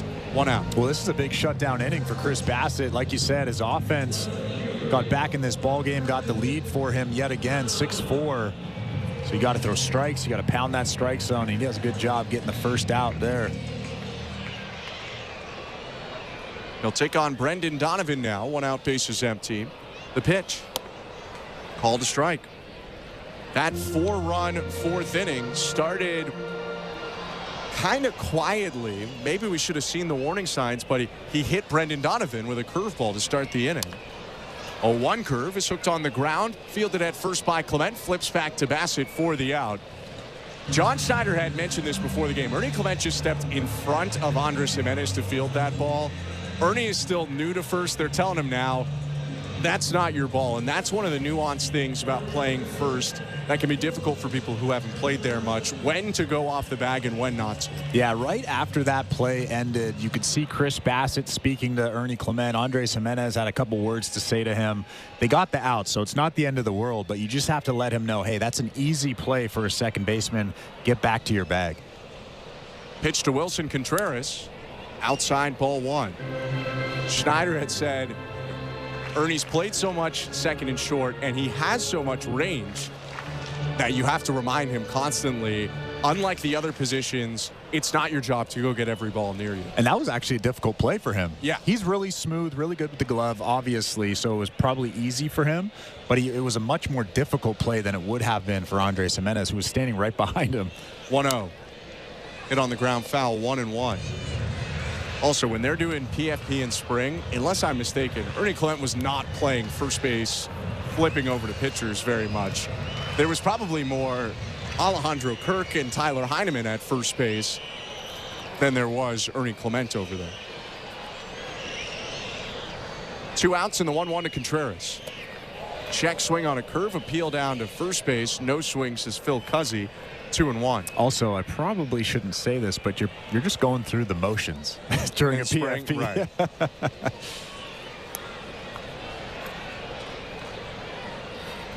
They do a little bit of it during the season. You'll see it from time to time before a game, maybe once a week. 2-1. Outside, 3 balls, 1 strike.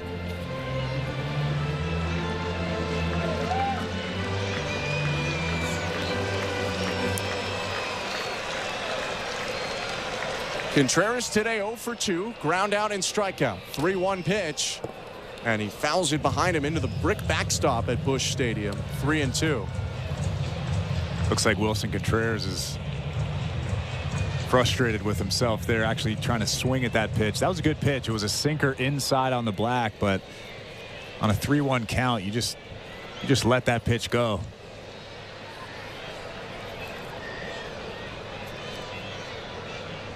The 3-2. Hit on the ground, up the middle. Cut off by Bo Bichette near the second base bag. Throws on the run to first to end the inning. Well, that's a shutdown inning for Bassett. 3 groundouts to retire the Cardinals middle of the order in order and keep the Blue Jays up 6-4. Top of the 6th coming up next. You're listening to Blue Jays Baseball, brought to you by your local family-owned Crown Rust Control Center. Streaming on the Sportsnet app and the Sportsnet Radio Network. Buck Martinez here to tell you about the huge Double XL 3-topping pizza from Pizza Pizza, just $19.99. That's a whopping 18-inch 3-topping thing of beauty for only $19.99. So hurry into Pizza Pizza today and bring a big appetite for a hot and fresh Double XL pizza. I'm loving this big voice. I may just call the game this way. Go to pizzapizza.ca. Knock all your summer projects out of the park with Home Hardware, the official home improvement retailer of the Toronto Blue Jays and your DIY partner in making your dream home a reality. From gardens to garages, back decks to front doors, refreshes and renos, we're here to help you cover all your bases and make every summer project a home run. Visit any of our 1,000+ Home Hardware and Building Center locations, where we're proud to be locally owned and genuinely Canadian. Hey Canada! Crown, Canada's #1 rust protection, and the Make-A-Wish Foundation of Canada are teaming up for our annual Wash for a Wish charity car wash. Join us on Saturday, June 14th, and help make a difference in the lives of Canadian children. Wash your ride for just $10, and 100% of all proceeds will go to the Make-A-Wish Foundation of Canada. Crown's Wash for a Wish car wash, June 14th at your local Crown Centre. Visit crown.com to find your nearest Wash for a Wish charity wash event. This is Toronto Blue Jays baseball. He dives, and he made the catch. On Sportsnet 590 The Fan and the Sportsnet Radio Network. New pitcher into the ball game for the St. Louis Cardinals. Top of the 6th inning at Busch Stadium in St. Louis, Missouri. It's 6-4 Toronto as John King, the lefty, makes his first appearance of the series. King on to go left on left with Alan Roden. Blue Jays leaving Roden in there. The pitch. Swing and a ground ball hit to second base. Backhanded Gorman throws over to first. Contreras has it.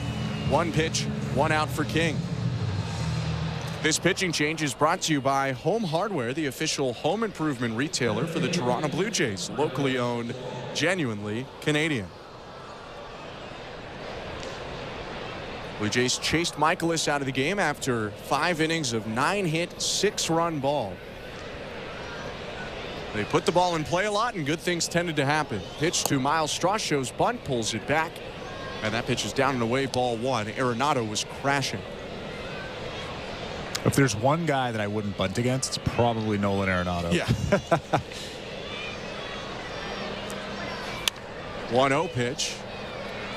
Lifted foul right side. Long run. Burleson makes the catch just before falling onto the sidewall. 2 down. Well, it looked like he was going to go crashing into the stands. He put the brakes on right in front of that short wall in foul territory down the right field line. Made a pretty good catch for the second out of the inning. 2 quick outs for John King, who's making his 26th appearance of the season. He's in his 6th major league season overall, split between the Rangers and Cardinals. He's having a nice year. 3.5 ERA in 22 2/3 innings. Pitch to Jonathan Clase, called to strike, 0-1. He really does not strike guys out, though. It's almost jarring to see, considering the climate of today's pitchers, especially today's relief pitchers. 12 strikeouts in about 23 innings. So 1 to Clase, hit off the mound. Nice stop by King. Picked it on a hop off the hill, flips to first, and that will do it for the top of the 6th. John King comes in, retires 7, 8, 9 in order, sends us to the bottom of the 6th with the Blue Jays leading 6-4. You're listening to Blue Jays Baseball, brought to you by your local family-owned Crown Rust Control Center, streaming at sportsnet.ca and the Sportsnet Radio Network. This Father's Day, fire up the fun on the SiriusXM app. From country barbecue jams to classic rock essentials. The cat's in the cradle and the silver spoon. Little boy blue, the man on the moon. Plus, family-friendly hits, live sports, music for kicking back, and more. When I look in my father's eyes, the perfect soundtrack for every kind of dad is here. Papa's got a brand new bag. Just search Father's Day on the SiriusXM app. No one brings you the passion of the beautiful game quite like SiriusXM FC. Would you believe this? Whether it's live matches from the EPL, MLS, the NWSL, or the UEFA Champions League. This is sensational! Or live talk shows featuring the sport's most entertaining experts. You don't get to say, I don't feel like making that play right now. You make the play. It's the world of soccer at your fingertips. How mouth-watering is that? SiriusXM FC, channel 157 in the car, and streaming on the SiriusXM app. The NASCAR Cup Series is on SiriusXM. We're back on the track Sunday. 2 p.m. Eastern. It's the Viva Mexico 250 from Autodromo Hermanos Rodriguez on SiriusXM NASCAR Radio Channel 90 and on the SiriusXM app.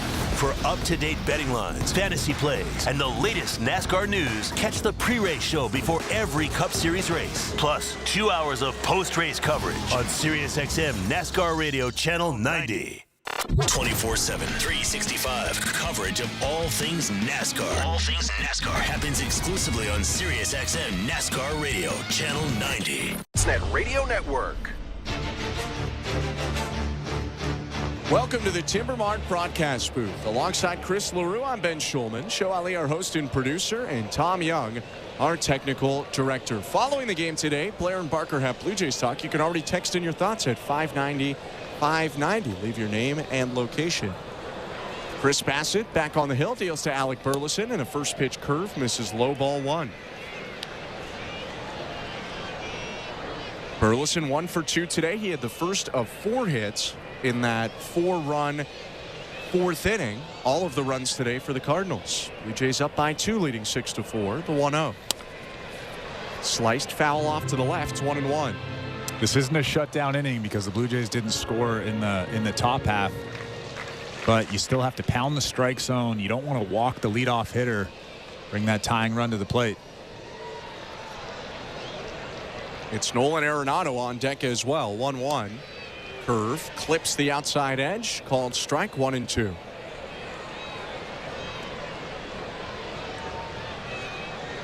Interesting, a couple of curves in this at-bat because Burleson hammers breaking balls, hitting well over 300 with 3 of his 5 homers on them. 1-2 fastball fouled off of his back ankle. Burleson stumbles forward into fair territory and now turns back, walking around gingerly. That one slammed into the outside of his left ankle, it looked like. It's actually really tough to foul a ball off your back leg, and Burleson does that right there. That'll tell you how behind he was on that inside pitch from Chris Bassett. It was the front foot. There you go. We just got the replay. I put on these glasses and I still can't see. 1-2 pitch. Lined foul left side. Still 1-2.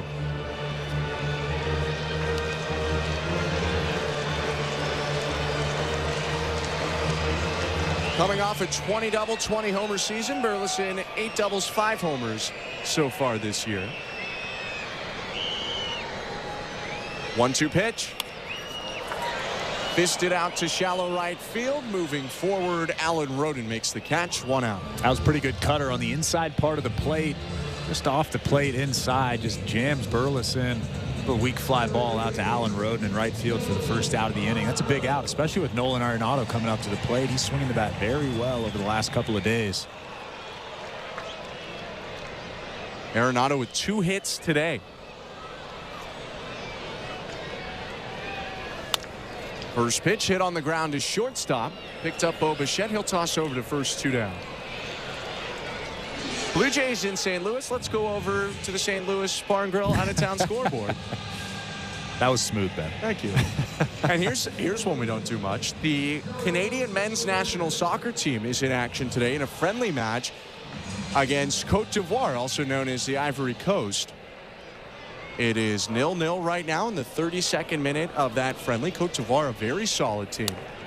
First pitch to Nolan Gorman, called a strike.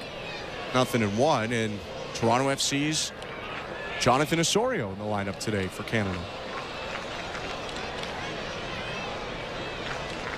2 outs, the 0-1. Popped up. Left side of the infield. Bo Bichette taking charge. Makes the catch shallow on the left center field grass to end the inning. Chris Bassett has retired the last 7 he's faced, and he's kept the Blue Jays in front 6-4 as we go to the 7th inning. You're listening to Blue Jays Baseball, brought to you by your local family-owned Crown Rust Control Center, streaming on the Sportsnet app and the Sportsnet Radio Network. Buck Martinez here to tell you about the huge Double XL 3-topping pizza from Pizza Pizza, just $19.99. That's a whopping 18-inch 3-topping thing of beauty for only $19.99. So hurry into Pizza Pizza today and bring a big appetite for a hot and fresh Double XL pizza. I'm loving this big voice. I may just call the game this way. Order pizzapizza.ca. Every Friday home game is a City Connect Friday. And on this Friday, we shine. On June 20th, it's Pride Night presented by TD. The first 15,000 fans in attendance will receive a crossbody bag. City Connect Fridays. Night mode. Lights up. Let's go. Timber Mart always has plans to help you with your plans. Your home, your cottage, your garage, whatever needs your attention first, check the most visited spot on our website for ready-to-order plans to get the job done with Canada's Building Center. Visit timbermart.ca. At Crown Rust Control, protection runs deep because every Crown Rust Control Center is owned by a local family who cares beyond business. Your Crown Rust Control is 100% committed to their product, to you, to their community, which is your community. Protecting you and what matters to you is equally important as protecting your vehicle. Did you know spring's the best time of year to protect your vehicle from rust? For a special spring offer, find your local family-owned Crown Rust Control Center at crown.com. Hi, this is Bowden Francis, and you're listening to Toronto Blue Jays Baseball on Sportsnet Radio Network. Pocahontas in the cranberry glades.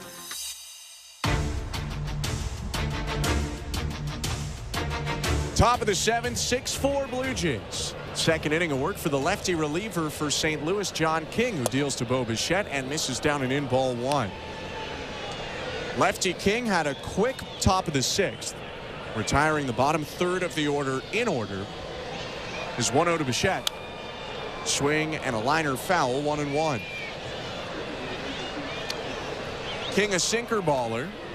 Low to mid 90s with the sinker. He'll throw that about 2/3 of the time. Fills in the rest with a changeup and slider. 1-1. Fouled away to the right again. 3 straight sinkers. It's 1-2. You mentioned the low strikeout rate of King. For his career, 149 strikeouts in 227 1/3 innings.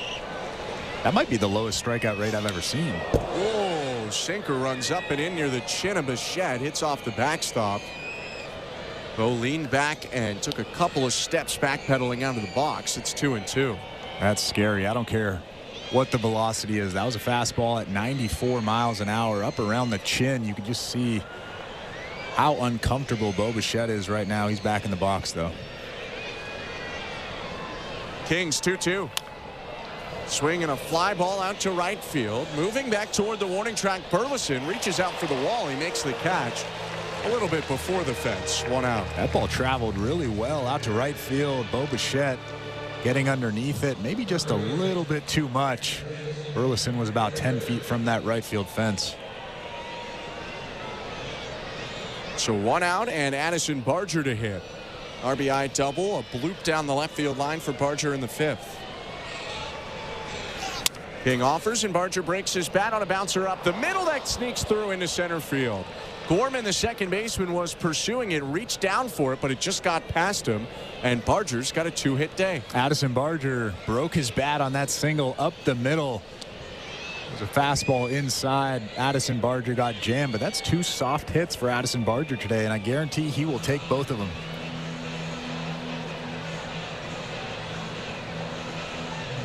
Barger stopping at first. And a meeting on the mound right now at Busch Stadium. Ollie Marmol is going to take the ball from John King before Alejandro Kirk hits. Runner on first, 1 out. 6-4 Blue Jays, top of the 7th, and it's a pitching change brought to you by Home Hardware, the official home improvement retailer for the Toronto Blue Jays. Locally owned, genuinely Canadian. Let's go over to today's host. Here's Show Ali. Thanks very much, guys. Let's check on that St. Louis Bar and Grill out-of-town scoreboard. No hockey tonight in the NHL. Stanley Cup final on an off day this evening, but 3 games in, and the Florida Panthers are up 2-1 in the series over the Edmonton Oilers. Panthers hoping for 2 more wins before repeating as Cup champs. Was a demolition of the Oilers in Game 3, a 6-1 rout. The final score, Brad Marchand becoming the oldest player to score in each of the first 3 games of a Cup final, and Sam Bennett adding his NHL playoff leading 14th goal of the year. The teams now do have some extra time in Miami to get set for Game 4, which will be Thursday night. You can watch it, as always, on Sportsnet and the CBC.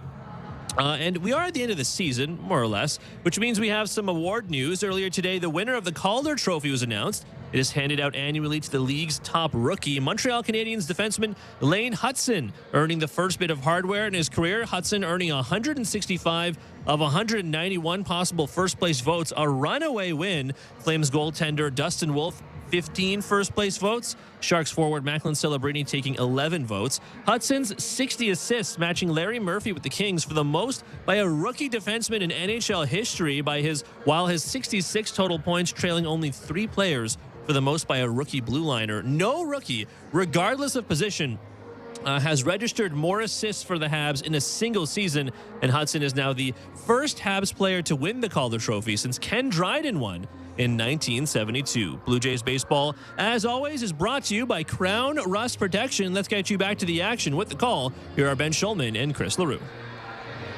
Thank you very much. 1 on, 1 out, top of the 7th inning. Alejandro Kirk to hit, with the Blue Jays leading 6-4. Into the game for the Cardinals, the right-handed reliever Kyle Leahy, who brings his .234 ERA into this ball game. He's making his 29th appearance of the season. Righty kicks and deals, and Kirk takes a curveball high, ball 1.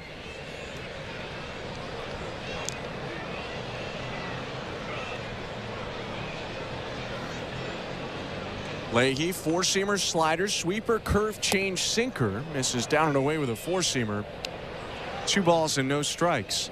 He also throws all of those pitches. Will throw the sinker the least at 8%, the 4-seamer the most at 30%. So everything is getting mixed in. 2-0. Swing and a high fly ball deep right center field. Moving back, Victor Scott and Burleson. That ball is gone. Into the bullpen for Alejandro Kirk. Second homer in as many days. It's 8-4 Blue Jays in the 7th. I did not think that ball was getting out, but it just kept carrying out to right center.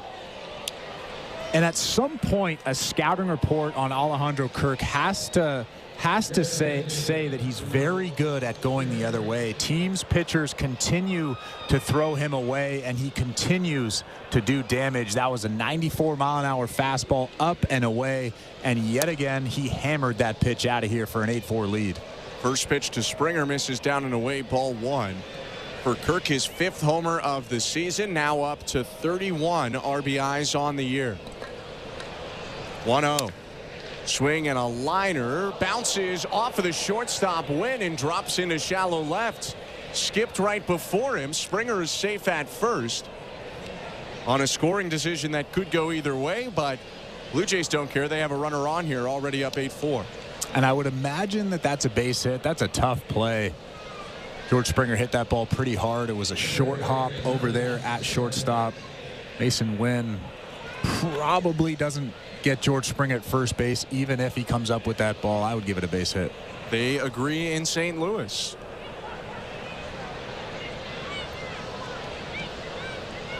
Springer on first, pitch to Andres Jimenez, high, ball 1. So Springer now with 2 hits, Kirk with 2 hits after the homer, Barger with 2 hits. The Blue Jays have 12 overall with only 1 out in the 7th. 1-0. Jimenez fouls it back. 1-1. Do you think people that are tuning in right now are thinking they're doing it again? Probably. I mean, yeah. They thought that 13 days in a row, maybe even more than that. It's unbelievable how quickly and dramatically something has turned for this team. 1-1. Swing and a ground ball. Picked up at third. Arenado throws over to second, one back over to first for an inning-ending double play. Blue Jays add to their lead, though. 2 runs on 3 hits. Another big homer from Alejandro Kirk makes it 8-4 for the Blue Jays at the 7th inning stretch in St. Louis. You're listening to Blue Jays Baseball, brought to you by your local family-owned Crown Rust Control Center, streaming at sportsnet.ca and the Sportsnet Radio Network. Knock all your summer projects out of the park with Home Hardware, the official home improvement retailer of the Toronto Blue Jays and your DIY partner in making your dream home a reality. From gardens to garages, back decks to front doors, refreshes and renos, we're here to help you cover all your bases and make every summer project a home run. Visit any of our 1,000+ Home Hardware and Building Center locations, where we're proud to be locally owned and genuinely Canadian. At Crown Rust Control Center, protection runs deep because every Crown Rust Control Center is owned by a local family who cares beyond business. Your Crown Rust Control Center is 100% committed to their product, to you, to their community, which is your community. Protecting you and what matters to you is equally important as protecting your vehicle.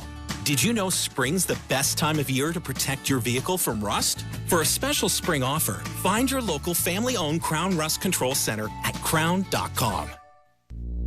Sometimes I feel a bit helpless with the state of the world, and it feels really hard to make an impact on people's lives. I donate because it makes me feel better to know that I can actually do something today to help people. Donating blood helps me feel like I'm making a difference in the world. Canadian Blood Services. Experience what you get when you give. Book an appointment at blood.ca. Bright sunshine day. This is Toronto Blue Jays baseball. Vladdy with a huge stretch for the double play. On Sportsnet 590 The Fan and the Sportsnet Radio Network. Welcome to the Timbermark broadcast booth. Alongside former Major League pitcher Chris LaRue, I'm Ben Schulman. Show Ali, our host and producer. Tom Young is our technical director. Blue Jays leading 8-4 after the 2-run homer in the top of the 7th by Alejandro Kirk. And now the fellow catcher Pedro Pages will step in for St. Louis. Chris Bassett out for the 7th inning. Only really one bad inning for Bassett that's made the line look worse than the eye test says. First pitch to Pages is a curve for a strike. But either way, this is huge. They got a bullpen day coming up. They got Francis starting in Philly. They want to keep the bullpen rested. 0-1 pitch. Bounced, 1 ball, 1 strike. Yeah, and like you said, really only one bad inning. He gave up 4 runs in the bottom of the 4th inning, but other than that, he's thrown 5 really clean innings. Outside of the 4th, he's given up 2 singles and 1 walk. 1-1. Swing and a high pop-up. Near first, Ernie Clement crosses over the foul line and makes the catch. Clement looking good over at first. It's his 4th different infield position in the last 4 games. Well, he made that one questionable play over there, but they got the out. That's the only thing that matters. Yeah, he made it a tougher play, but he still made the play. Yeah. 1 out here now in the bottom of the 7th. Bassett on 80 pitches. You could potentially dream of an efficient 7th where he has a chance to go through 8. First pitch to Victor Scott, swinging and a miss, strike 1. Well, you can bet that if he's efficient in this inning, he already has 1 out and 1 strike. He'll go back in that dugout and say, I'm going back out for the 8th. He is famously a hard guy to pull out of games, which I think you want out of your starters. Next pitch outside, 1-1. Now, Victor Scott is the 9-hitter. It'll go back to the top of the order a 4th time through next time up. But I feel like that Kirk home run might have changed the dynamic a little bit. 1-1. Inside, 2-1. Yeah, if it's a 5-4 game, 6-4 game, I think that John Schneider probably brings in a bullpen arm, a fresh bullpen arm. But with a 4-run lead, why not let him go back out? Now, we're not there yet, but a couple more outs to go. But here's the 2-1 pitch coming. The left-handed hitter, Victor Scott. First, Scott asked for time. Now the pitch. High, ball 3. Bassett disagrees with the call. Looked like it was a little bit high. It's a good bid up. 3-1 pitch. Down and in, ball 4. That'll be a 1-out walk to Scott. Bassett still shaking his head. Every once in a while, you'll see him just lose the strike zone. That last pitch there was a sinker. It really wasn't near the strike zone. And even that previous pitch, the one that Chris Bassett, you could hear him saying, that's not up, that's not up. That pitch was up. It was a good bit up. So if you're John Schneider, you probably start thinking about getting somebody loose here. Yeah, now with the walk, 85 pitches. First pitch to Mason Wynn outside, ball 1. I think probably if another guy reaches, you're at the point where, hey, right, this could be a close game again. Wynn is 0 for 3 today. Strikeout, pop-out lineup. 1-0 pitch. Wynn pops it up in between the mound and the plate. Bassett wanted to catch it, but Clement calls him off and makes the play. Bassett could have caught it, but instead, Clement with the catch, 2 down. Well, how about Alejandro Kirk running out there as well? He was about a third of the way to the pitcher's mound. That would be a really tough play for him. Luckily, Ernie Clement comes running in and made that catch. I mean, I know we're supposed to think pitchers can't field it all, but that's an easier play for Bassett than Kirk. 2 outs, Ivan Herrera to the plate. He's 1 for 3 on the day. Came up with an infield single back in the first inning. A soft liner that tipped off Bassett's glove, killing it in the infield grass.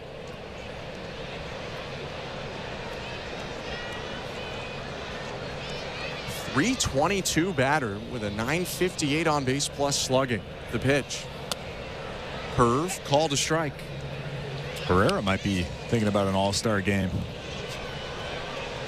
His overall games have been limited by injury, unfortunately, but I would imagine he's the best candidate on this roster, probably. 0-1.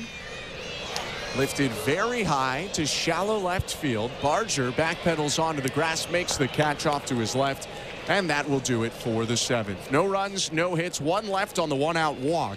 8-4 Blue Jays going to the 8th. You're listening to Blue Jays Baseball, brought to you by your local family-owned Crown Rust Control Center, streaming on the Sportsnet app and the Sportsnet Radio Network.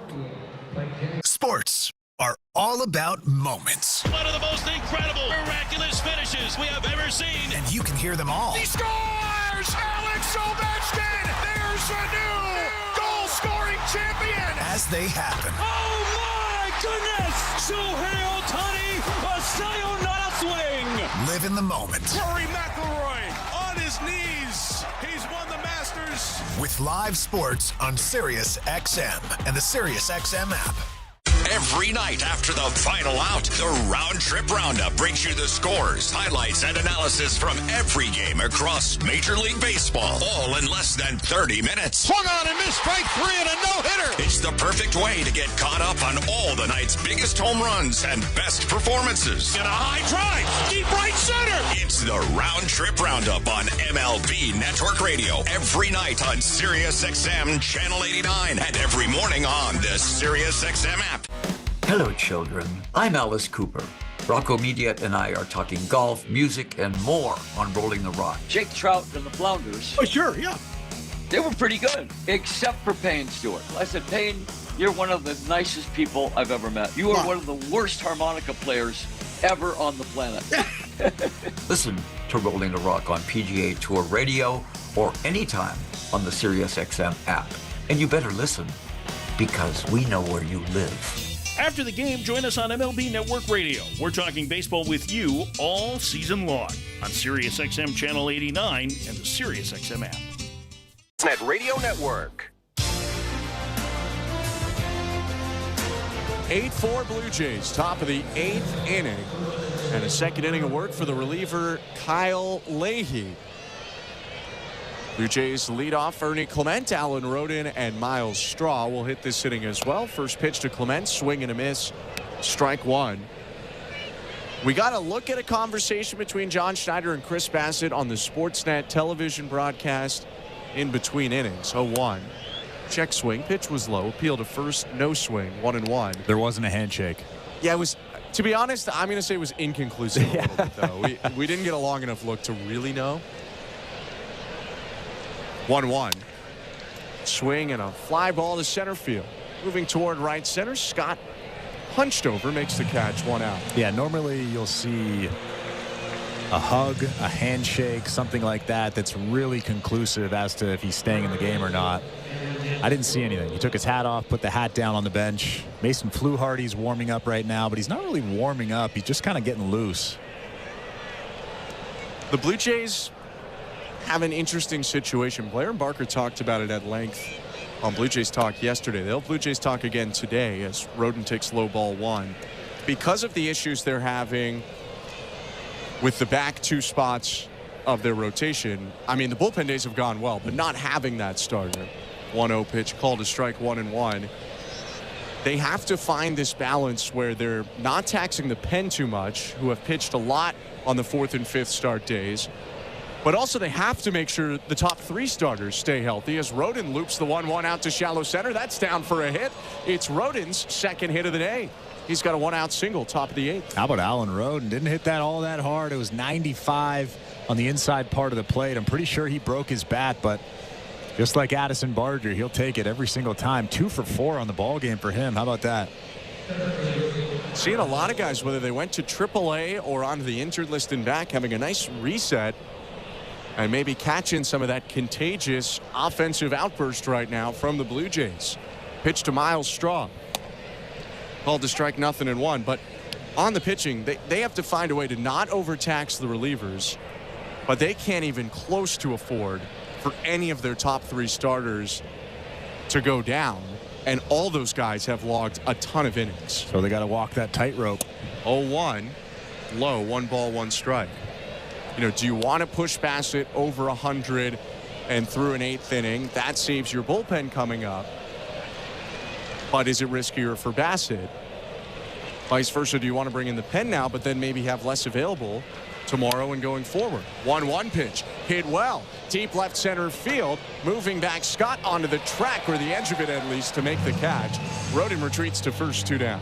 I think my answer to the Bassett question is specifically tonight is how many stressful pitches did he throw?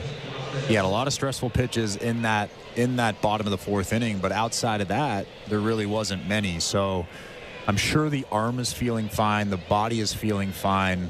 Ultimately, obviously, it's up to John Schneider and Chris Bassett, but I don't think it would be an issue if he went out for the 8th inning. 2 down, pitch to Jonathan Clase, low ball 1. Roden on first, 8-4 Blue Jays, top of the 8th. Having the 4-run lead is helpful to the case of keeping Chris Bassett out there. 1-0. Chop toward first base, hooks foul, 1-1. One other small issue with the pitching situation for the Blue Jays. It's amazing how they've played throughout this stretch. Because they have these bullpen days, they're long guys, they're lowest leverage guys that might come in an 8th or 9th inning up 4. They have to be saved. We know Lauer and Turnbull are going to pitch tomorrow. Next pitch, hit on the ground to first again, foul, although a nice stop by Contreras. Count is 1-2. So if you're going to go to the pen, you might have to use at least more of a medium leverage guy in a spot where you might go traditionally to a lower leverage guy. I don't envy John Schneider right now because there's so much that you have to think about logistically. I mean, having bullpen days once every 4 or 5 days is just, it's not ideal. 1-2 pitch, fouled back, still a ball and 2 strikes.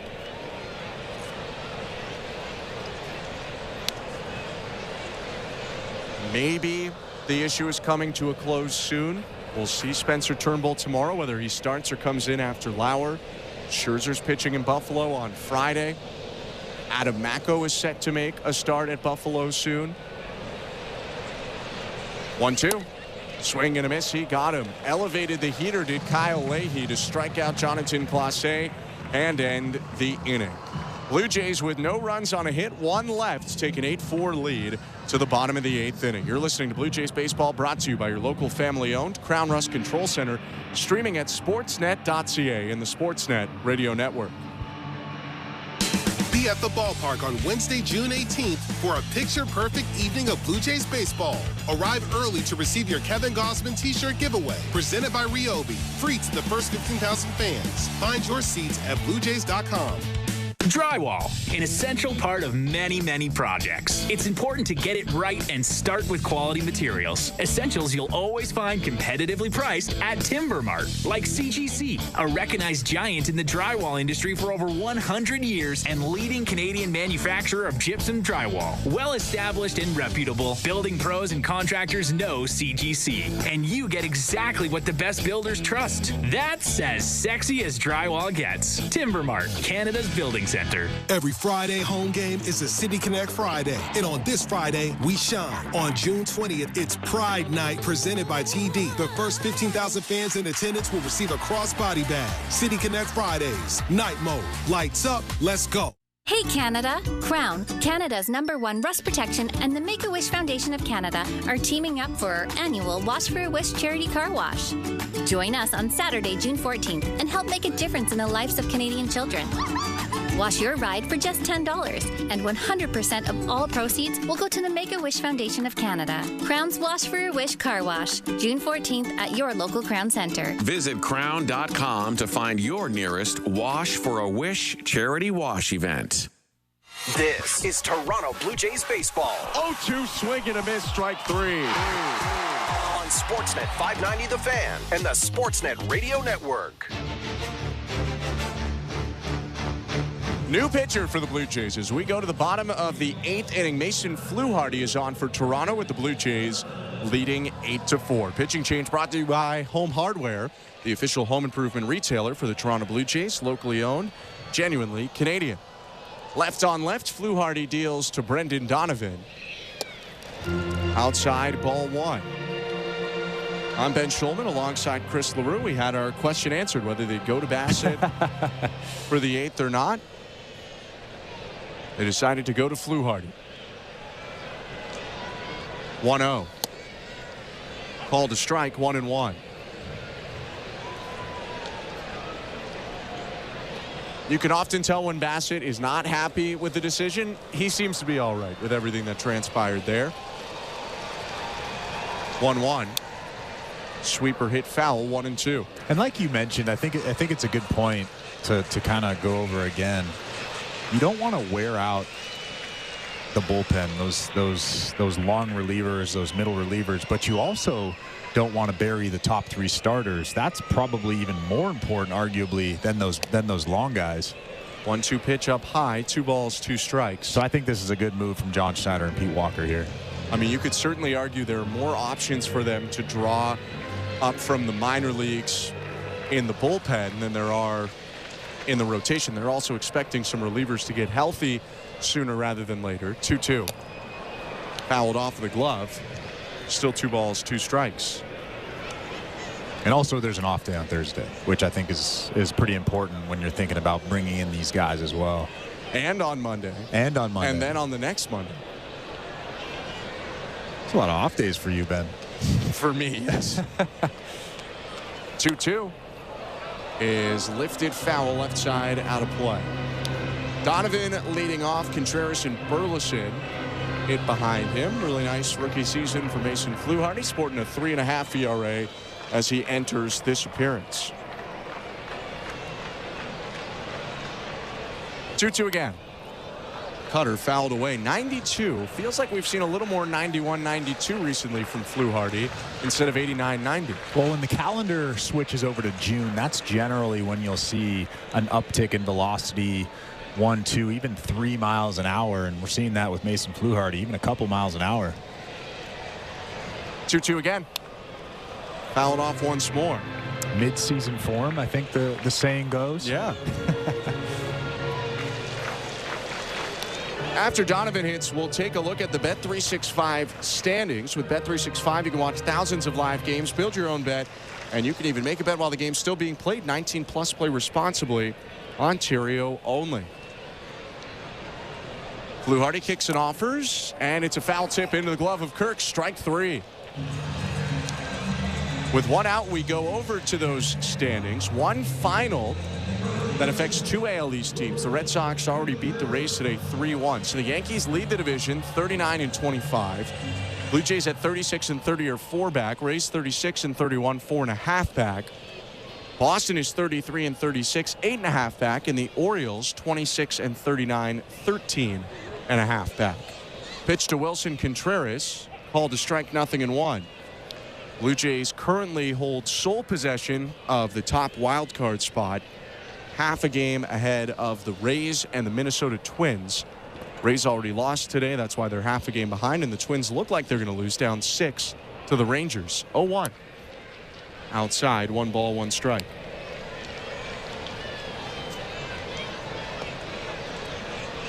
If you look on the St. Louis side, they entered today 4 back of the Cubs for the division lead, and a 1.5 games back of the Padres for the last wild card.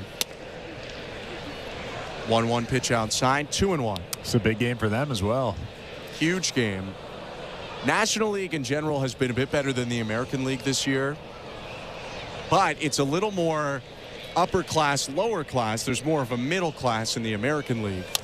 2-1 pitch grounded toward third. Barger snags it. Crow hop and throw to first. 2 down. If you don't win the vast majority of your games, you will fall behind in a big way in the National League.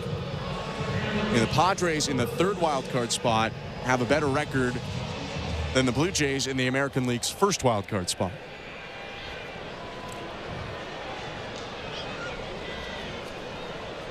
Two outs, base is empty. Alec Burleson will hit for St. Louis with the Blue Jays up 8-4. First pitch fouled off, 0-1. And I guess now the National League knows how the American League wild card contenders have felt over the last 10 years or so. A lot, though, of American League talent seemed to flip over to the National League. 0-1. Grounded toward first, dive by Clement. It's under him and into right field, a base hit. What comes to mind first and foremost is Juan Soto, staying in the same city but flipping leagues. Obviously, you had Max Fried go from Atlanta over to the Yankees, but a fair amount of big-ticket free agents were brought in to National League clubs, the Mets being a big part of that. Chicago Cubs got Kyle Tucker away in a trade from the Astros. Now before Nolan Arenado hits, it looks like Kirk is going to walk out to the hill and have a bit of a talk with Fluharty. John Schneider coming out, so this very well could be a pitching change for the Blue Jays. He'll take the ball from Fluharty, and Chad Green is about to enter for the Blue Jays. 8-4, Toronto leads. Runner on first and 2 down in the bottom of the 8th inning. It's a pitching change brought to you by Home Hardware, the official home improvement retailer for the Toronto Blue Jays, locally owned, genuinely Canadian. Let's go over to today's host. Here's Show Ali. Thanks very much, guys. Let's continue checking on that St. Louis Bar and Grill out-of-town scoreboard. We didn't get to this yesterday, but in the NFL, which we don't get a lot of updates from at this time of year, but some free agent news as players sign deals with teams with mini camps beginning to gear up this week. In Houston, running back Nick Chubb signing with the Texans on a 1-year deal worth up to $5 million, according to NFL Network's Ian Rappaport. Knee and foot injuries have limited Chubb to 10 games over the course of the past 2 seasons. He had returned from ACL, MCL, meniscus tears a few weeks into the 2024 season and then suffered a broken foot in Week 14 and hasn't played since. So, a fresh start for the former Browns star. And if you missed it, it is official for Aaron Rodgers, who put pen to paper with the Steelers. That's from the team themselves. A 1-year deal worth $13.65 million with incentives that could get it up to $19.5 million as the 4-time MVP lands with Mike Tomlin and new Steelers wideout DK Metcalf in Pittsburgh. And we spoke about the Stanley Cup final, where the NBA finals are well underway. Got underway with a real bang. The Pacers taking game 1 with a literal last-second shot made by Tyrese Halliburton. Game 2 was a couple nights ago. Wasn't as close. The Thunders blew away the Pacers 123-107 in Game 2 to even the series at 1 game apiece. League MVP Shai Gilgeous-Alexander scoring 34 points in the win. Alex Caruso with 20 off the bench. Jalen Williams, 19 points for him in the win as well. Game 3 will be in Indianapolis on Wednesday. That's tomorrow night, in what will be the first finals game in that city in 25 years. Blue Jays baseball, as always, brought to you by Crown Rust Protection. Let's get you back to the action. Here are Ben Schulman and Chris LaRue. Thank you very much, Joe. Right-hander Chad Green takes over. 2 outs and a runner on first base. Green will take on Nolan Arenado, looking to finish off this inning. While this game is a 4-run difference, 8-4 Blue Jays, you can see how seriously the Blue Jays are taking it, looking to lock up this series. The pitch. Swing and a deep fly ball out to left field. Going back Clase onto the warning track. It's gone. First pitch heater hammered by Nolan Arenado. His 8th home run of the season, a 2-run shot. And it's a close game again. 8-6 the Blue Jays lead with 2 outs in the bottom of the 8th. Well, Nolan Arenado just ambushed that fastball, almost like he was anticipating that fastball, guessing that Chad Green was going to throw a fastball in that situation. It was a 95-mile-an-hour 4-seamer above the strike zone, and Nolan Arenado just gets enough of it to get it out of here for a 2-run homer, a big home run for the St. Louis Cardinals in this ballgame. Just when you thought they were out of it, they're right back in it. First pitch slider to Gorman, called a strike, 0-1. It's 8-6 Blue Jays. 2 outs, bases empty, bottom 8. The bottom of the 8th was the big inning yesterday for the Cardinals. Turned a 3-0 deficit into a 4-3 lead. 0-1. Swing and a liner out to right, and that's down. Blocked by Alan Rodin, who was in between diving or not. Pulled up and played it off the stomach. It's a single for Gorman. That'll bring the tying run to the plate. Well, I don't know if he dove, if he could have made that catch, but it was a good job of blocking that baseball, keeping it in front of him, keeping Gorman at first base, because if that ball gets by him, Gorman could have ended up at third base. There are 2 outs in this inning, though, but that's a nice play over there from Alan Rodin. Probably the right call, leading by 2, not to take the huge gamble. First pitch to Pages, a slider at 90, strike 1. 5 home runs this year for Pedro Pages. If he hits his 6th, we'll be tied. Green offers home. Swing and a fly ball, shallow center. Sprinting in, Straw reaches out and makes the catch to end the inning. The Cardinals inch closer. 2 runs on 3 hits. The Nolan Arenado 2-run shot makes it an 8-6 game in favor of the Blue Jays going to the ninth. Top of the order coming up for Toronto. You're listening to Blue Jays Baseball, brought to you by your local family-owned Crown Rust Control Center, streaming on the Sportsnet app and the Sportsnet Radio Network. Here's what's happening on Sirius XM Sports. Which team will take the lead in the NBA Finals? Sirius XM NBA Radio with a preview of tomorrow's Game 3 between the Oklahoma City Thunder and Indiana Pacers. The best-of-7 series tied at 1. Your NBA Finals home, Sirius XM NBA Radio, Channel 86, and the Sirius XM app. Sirius XM Sports. Wherever you are, your team plays here. Baseball is back. It's former General Manager Jim Duquette, and every Sunday on the front office, we have you covered on everything happening across Major League Baseball. That's right, Duke. It's former Big League GM Jim Bowden. Injuries, extensions, promotions, demotions, and trades. We'll have you covered on all the news. We'll bring you the front office perspective as the season heats up. Front office with Jim Duquette and Jim Bowden, Sundays at 10 a.m. Eastern on MLB Network Radio, Channel 89, and on the Sirius XM app. The football talk doesn't stop on Sirius XM NFL Radio. They're mentally tough, they're physically tough, and they're talented. Stay informed with the latest news around the National Football League, leading up to the training camp tour. Got to practice a certain way if you want to be winners. Our experts are getting you ready for the 2025 season. For the veteran players, they want to see the guy earn the job. There's a story for every team on NFL Radio Channel 88 and the Sirius XM app. From in-season fantasy baseball management to helping you prepare for your fantasy football drafts, Fantasy Sports Radio is helping you dominate. Channel 87 and on the Sirius XM app. Radio Network.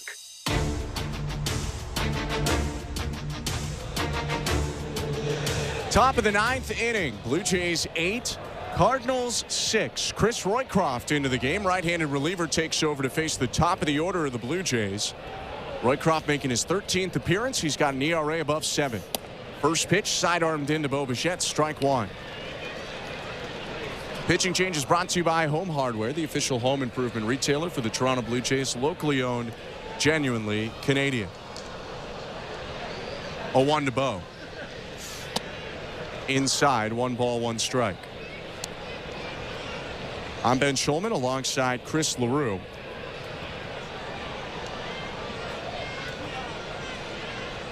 Roycroft, sinker, four-seamer, cutter. His pitch.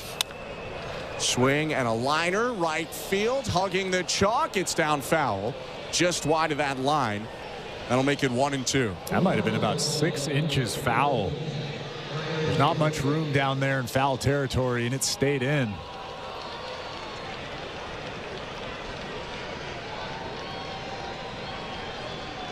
Multiple runs this inning would be big because after the Arenado homer, Blue Jays have Jeff Hoffman up. Already used him yesterday. This would be a 4th outing in 5 days for Hoffman if they use him today.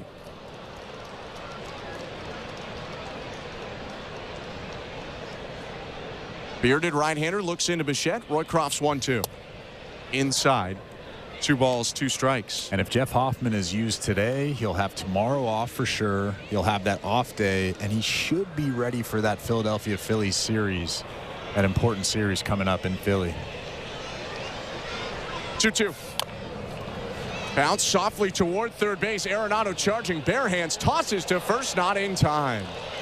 10-time Gold Glover did everything he could, but that'll be an infield hit for Bo Bichette on a swinging bunt. That's vintage Arenado right there. I love seeing him charge a baseball, come hard in, bare hand, make a good throw over to first base, but not in time to get Bo Bichette. So Bichette on first, nobody out. Bo's 3rd hit of the day, and Addison Barger is up to the plate. 8-6 Blue Jays. Barger with hits in each of his last 2 at-bats. First pitch called high, ball 1. This 9th inning is brought to you by new pizza from Pizza Pizza. Get a huge 18-inch double XL 3-topping pizza for just $19.99. Bigger slices, bigger bites. Only at Pizza Pizza, actually Canadian. The 1-0. Popped up foul, out of play off to the left, 1-1. New reliever Roycroft out of D3 Aurora University in Illinois. He was a multi-sport athlete there. Played a year on the men's basketball team as their backup center. 6'7" righties, 1-1. Called a strike, 1-2.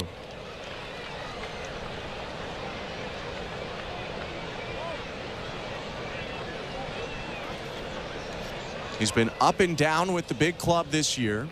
Broke camp with the Cardinals, pitched a little, went down, came back up for a lot of May, went down, and was called up yesterday for the series opener. 1-2. Outside, 2 balls, 2 strikes. Doesn't really use his height, though. Kind of throws high 3/4 arm slot, bends the legs quite a bit. So I'm sure that 6'8" frame goes down to about a 6'2" frame after all of that. 2-2. Swing and a miss, strike 3. Got him on a 96-mile-an-hour sinker, 1 down. That's a pretty good sinker, though. A lot of movement downward. Looked like a strike inside and then just drop below that strike zone at 96 miles an hour. Tough pitch to square up. Great stuff for the right-handed reliever. I was undrafted out of college, went to play independent ball before getting into affiliated baseball. He starts Kirchhoff with a strike, 0-1. Isn't that wild? A guy like him ends up in independent ball. You're throwing mid-90s. You're 6'8", 230 pounds. Why not give him a chance? And then again, were we watching Aurora University baseball? I was not. Yeah, so I don't truthfully know exactly what he was featuring in those days. Step off and throw to first and a dive back in by Bichette.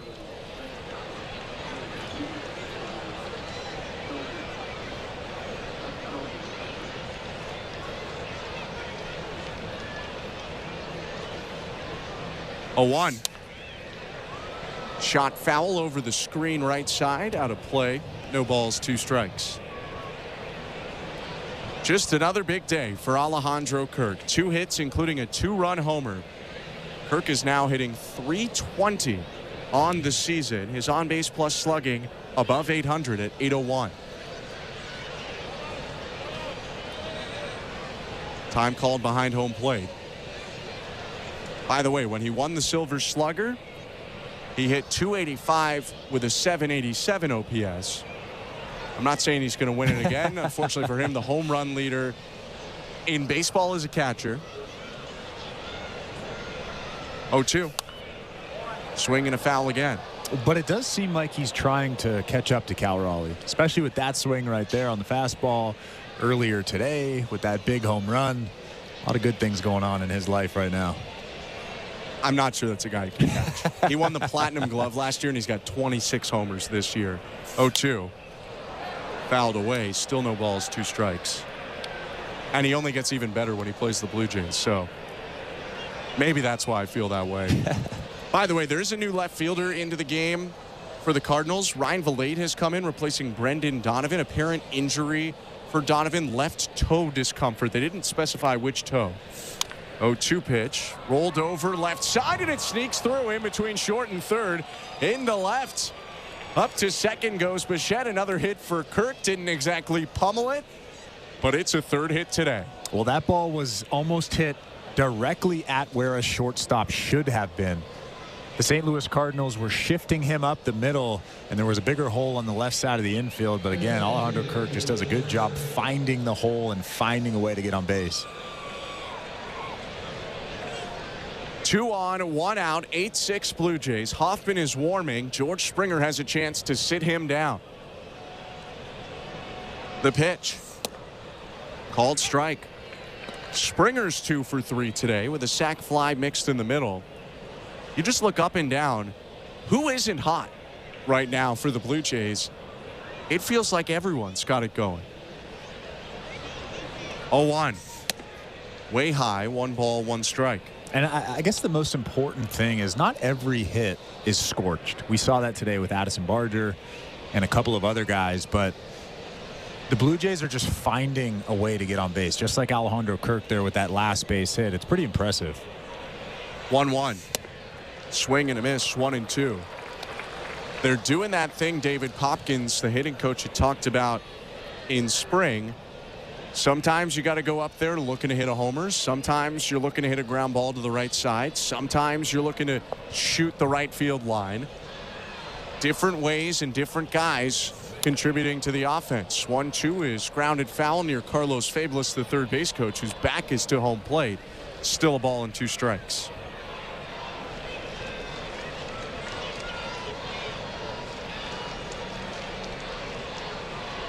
"19 pitches in the inning for the big right-hander Roycroft. 2 on, 1 out, and the 1-2 to Springer. Foul tip, strike 3. 97 with the four-seamer elevated. 2 down. That's a big fastball. A lot of life on that fastball as well, with that kind of high 3/4 arm slot. He gets a little bit of run at the end. And oh yeah, that's 97 miles an hour by you. He really saves that pitch for the strikeout. He uses the sinker to set up the cutter or four-seamer, depending on how he wants to attack a hitter with 2 strikes. Pitch to Andres Jimenez is a sinker on the corner, strike 1. Jimenez 1 for 4 today. 3-run homer in the first, reached on an error in the 5th. Next pitch. Fouled back, and quickly Roycroft ahead of him, 0-2. Looking ahead to the bottom of the 9th inning, Victor Scott, the 9-hitter, set to lead off. Then you'll have Mason Wynn and Ivan Herrera. 8-6 Blue Jays, 2 on, 2 out. 0-2 is lined and down in right center field. Bichette around third. He'll come in to score. Going all the way to third is Alejandro Kirk. And the Blue Jays have runners on the corners and 2 outs, up 9-6. Thanks to the RBI single by Andres Jimenez. Well, Andres Jimenez continues to swing the bat well ever since he came off the IL. You can see just how excited he is, giving a double fist pump over there at first base. But how about Alejandro Kirk going first to third? Usually you see him pull up at second base, but he just rumbles around second base, sees that that ball is almost in the gap, and he makes it to third base with 2 outs in this inning. You never know how that could factor in, that extra 90 feet. Right now, Roycroft is getting a visit from his pitching coach, Dusty Blake, before Ernie Clement comes up. Could still be a spot where the Blue Jays would go to Hoffman. It would still be a safe situation right now with the score at 9-6. Again, they would love to not use him. If they can get another run in here, save Hoffman. It's not the end of the world. You had talked about he'd be down tomorrow, and then there's an off day. So you'd have him back for Philly.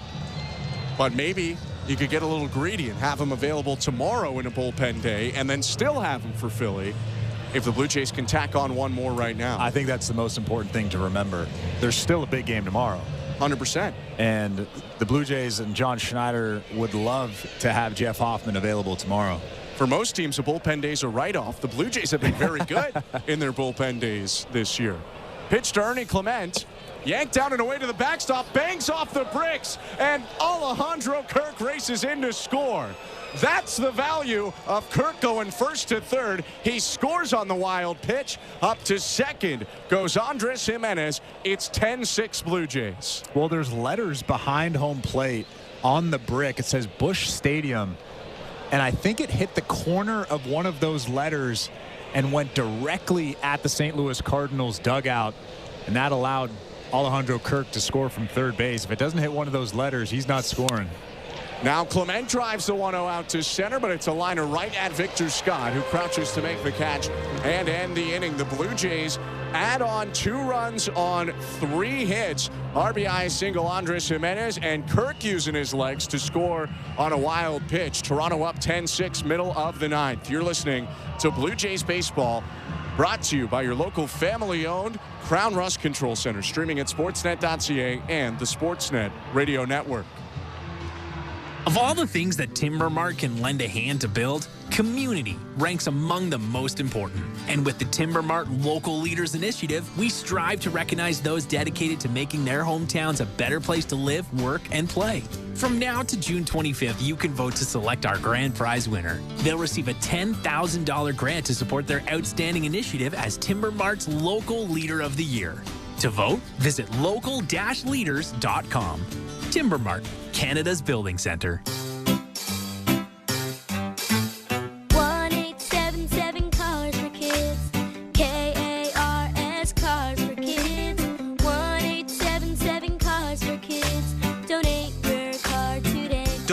online at carsforkids.ca. That's cars with a K. Pickup is quick and easy. You'll benefit a child and get a maximum tax credit. 1-877-CARS-FOR-KIDS. Donate your car today. Donate today, and your car can be gone tomorrow.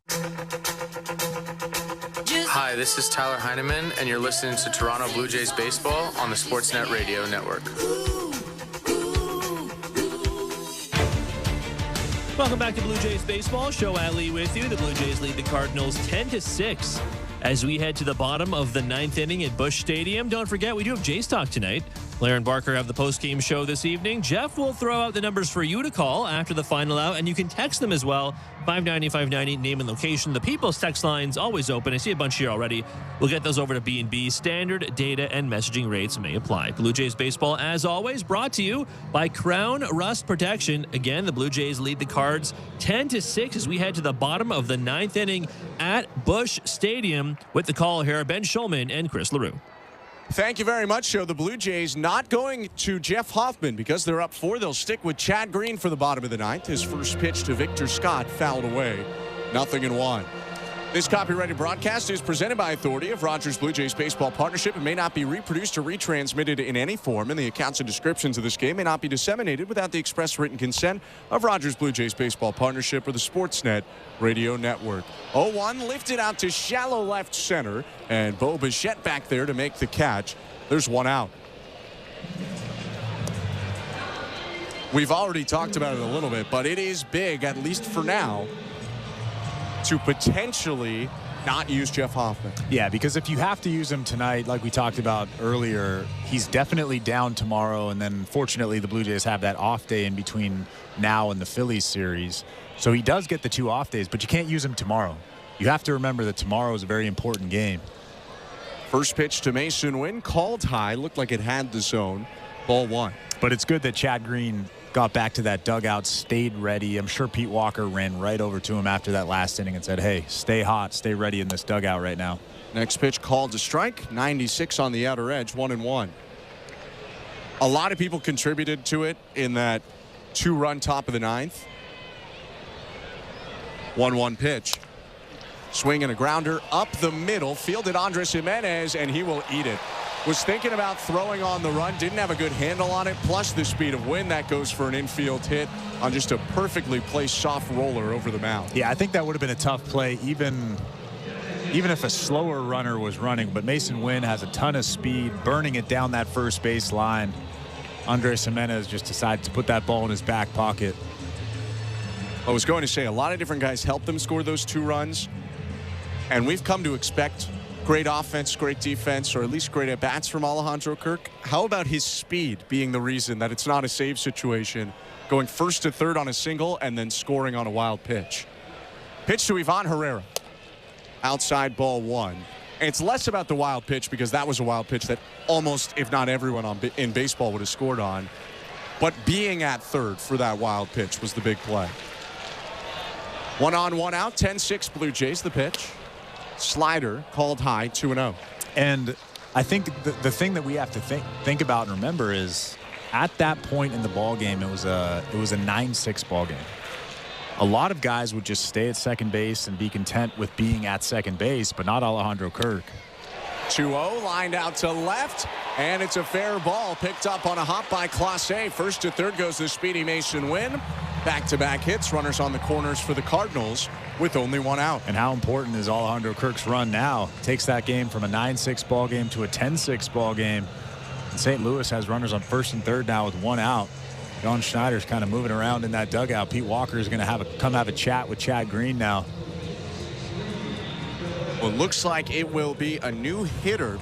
Ryan Valade came in defensively in this spot. Brendan Donovan's spot initially, but they aren't going to let Valade pitch. Instead, they'll go to Joel Pozo, the Venezuelan catcher and DH who's on the Cardinals bench.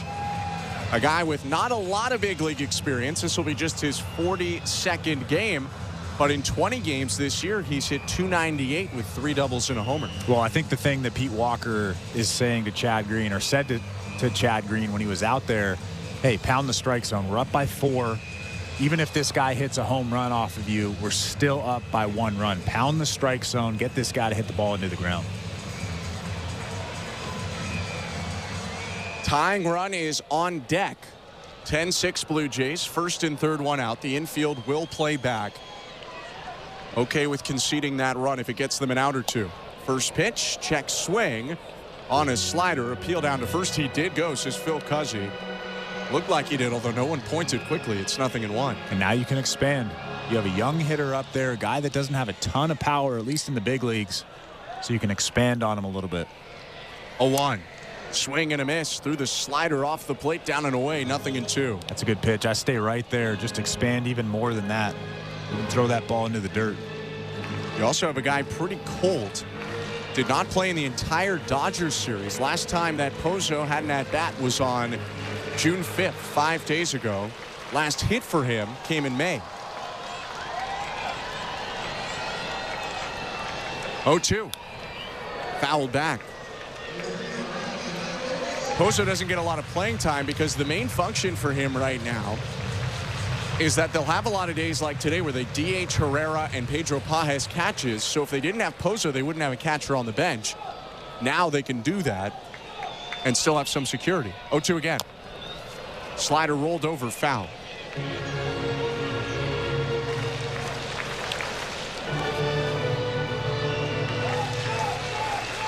Pozo a little time with the Texas Rangers in 2021, out of the minors, or pardon me, out of the majors, only in the minors in between that season and now.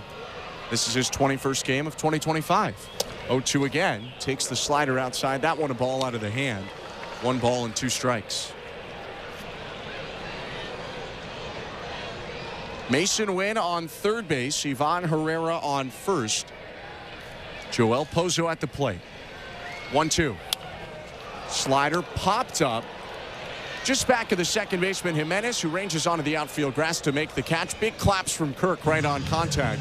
There are 2 down. Yeah, how pumped is he? You love to see a catcher as involved as Alejandro Kirk. You see it a lot from Tyler Heineman. He's very animated back there, but you don't really see it that often from Alejandro Kirk, pounding that bare right hand into his glove. Love to see it.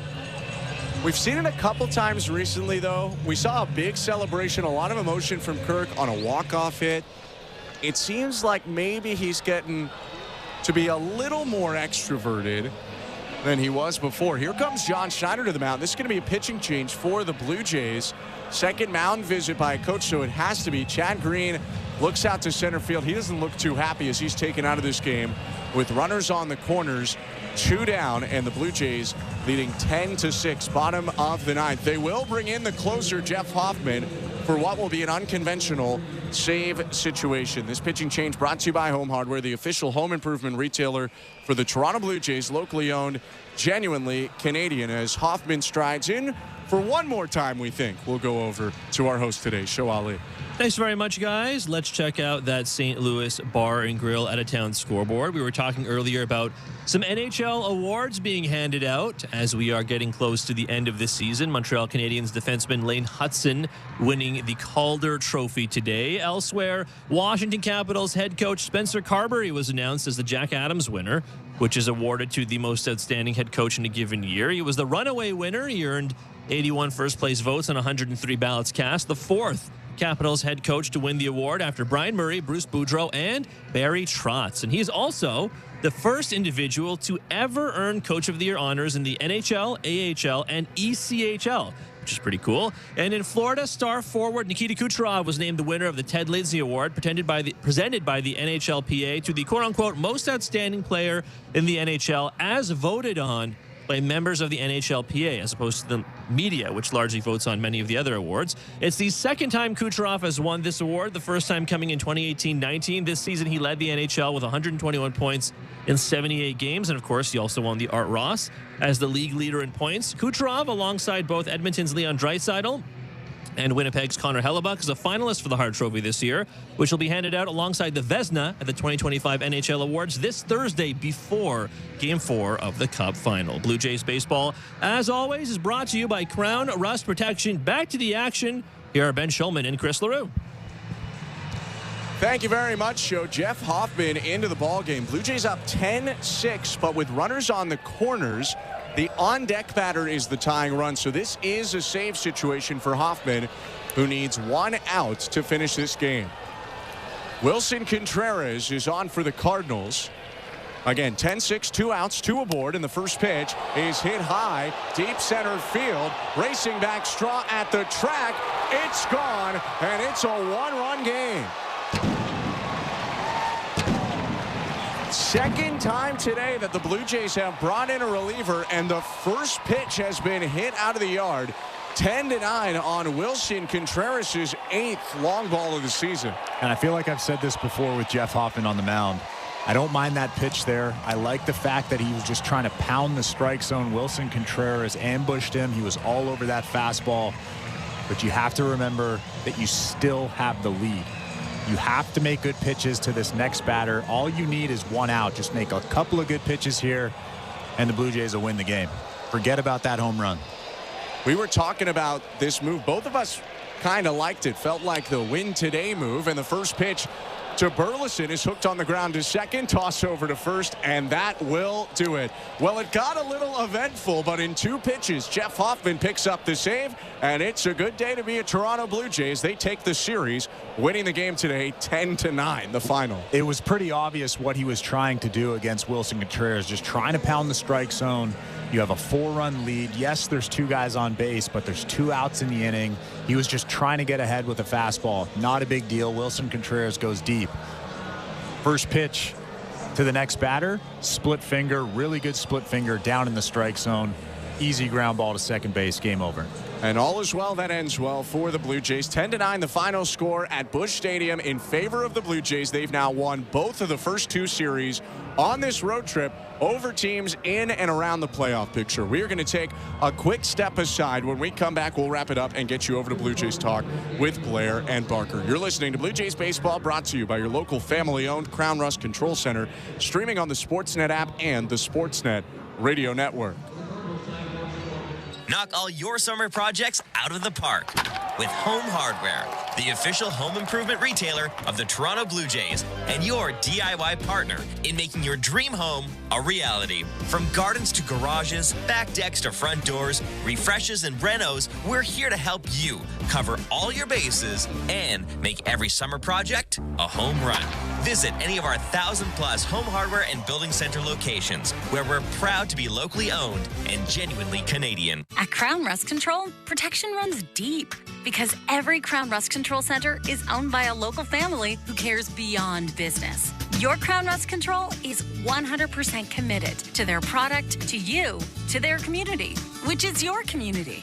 Protecting you and what matters to you is equally important as protecting your vehicle. Did you know spring's the best time of year to protect your vehicle from rust? For a special spring offer, find your local family-owned Crown Rust Control Center at crown.com. This is Toronto Blue Jays baseball. George Springer has given the Blue Jays the lead once again. On Sportsnet 590 The Fan and the Sportsnet Radio Network. Blue Jays defeat the Cardinals today, 10-9, in another wild back and forth contest. The Blue Jays take the game to take the series. I'm Ben Schulman alongside Chris LaRue, 2 veteran starters on the mound today in this game, Miles Michaelis and Chris Bassett. Blue Jays got to Michaelis for 6 runs on 9 hits across 5 innings. No walks and 2 strikeouts for the righty. Chris Bassett's ERA was not improved by this game today, Chris, but I think many would argue that this was a strong start. He went 7 innings for the Blue Jays. What if I open my soul? Here I stand by myself on my own. What if I lose all control and take a step out into the unknown? Oh, oh, oh. What do I know? What's going on now?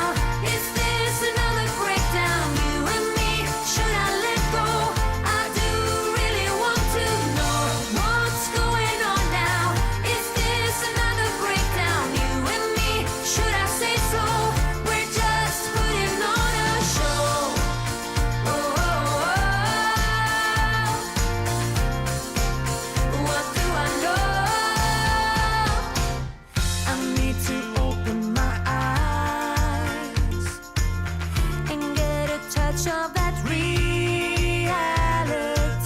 Don't want another surprise. I'd rather want you to just let me be. Oh, oh, oh. What do I know? What's going on now? Is this another breakdown? You and me, should I let go? I do really want to know what's going on now. Is this another breakdown? You and me, should I say so? We're just putting on a show.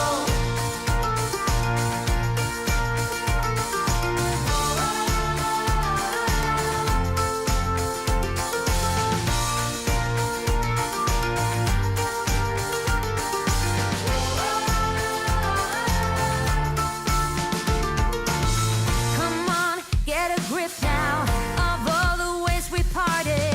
You showed in your own way we would stand and we would fall united.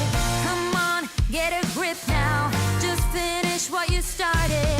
Don't like the feeling that I've been fooled, deceived, and so misguided.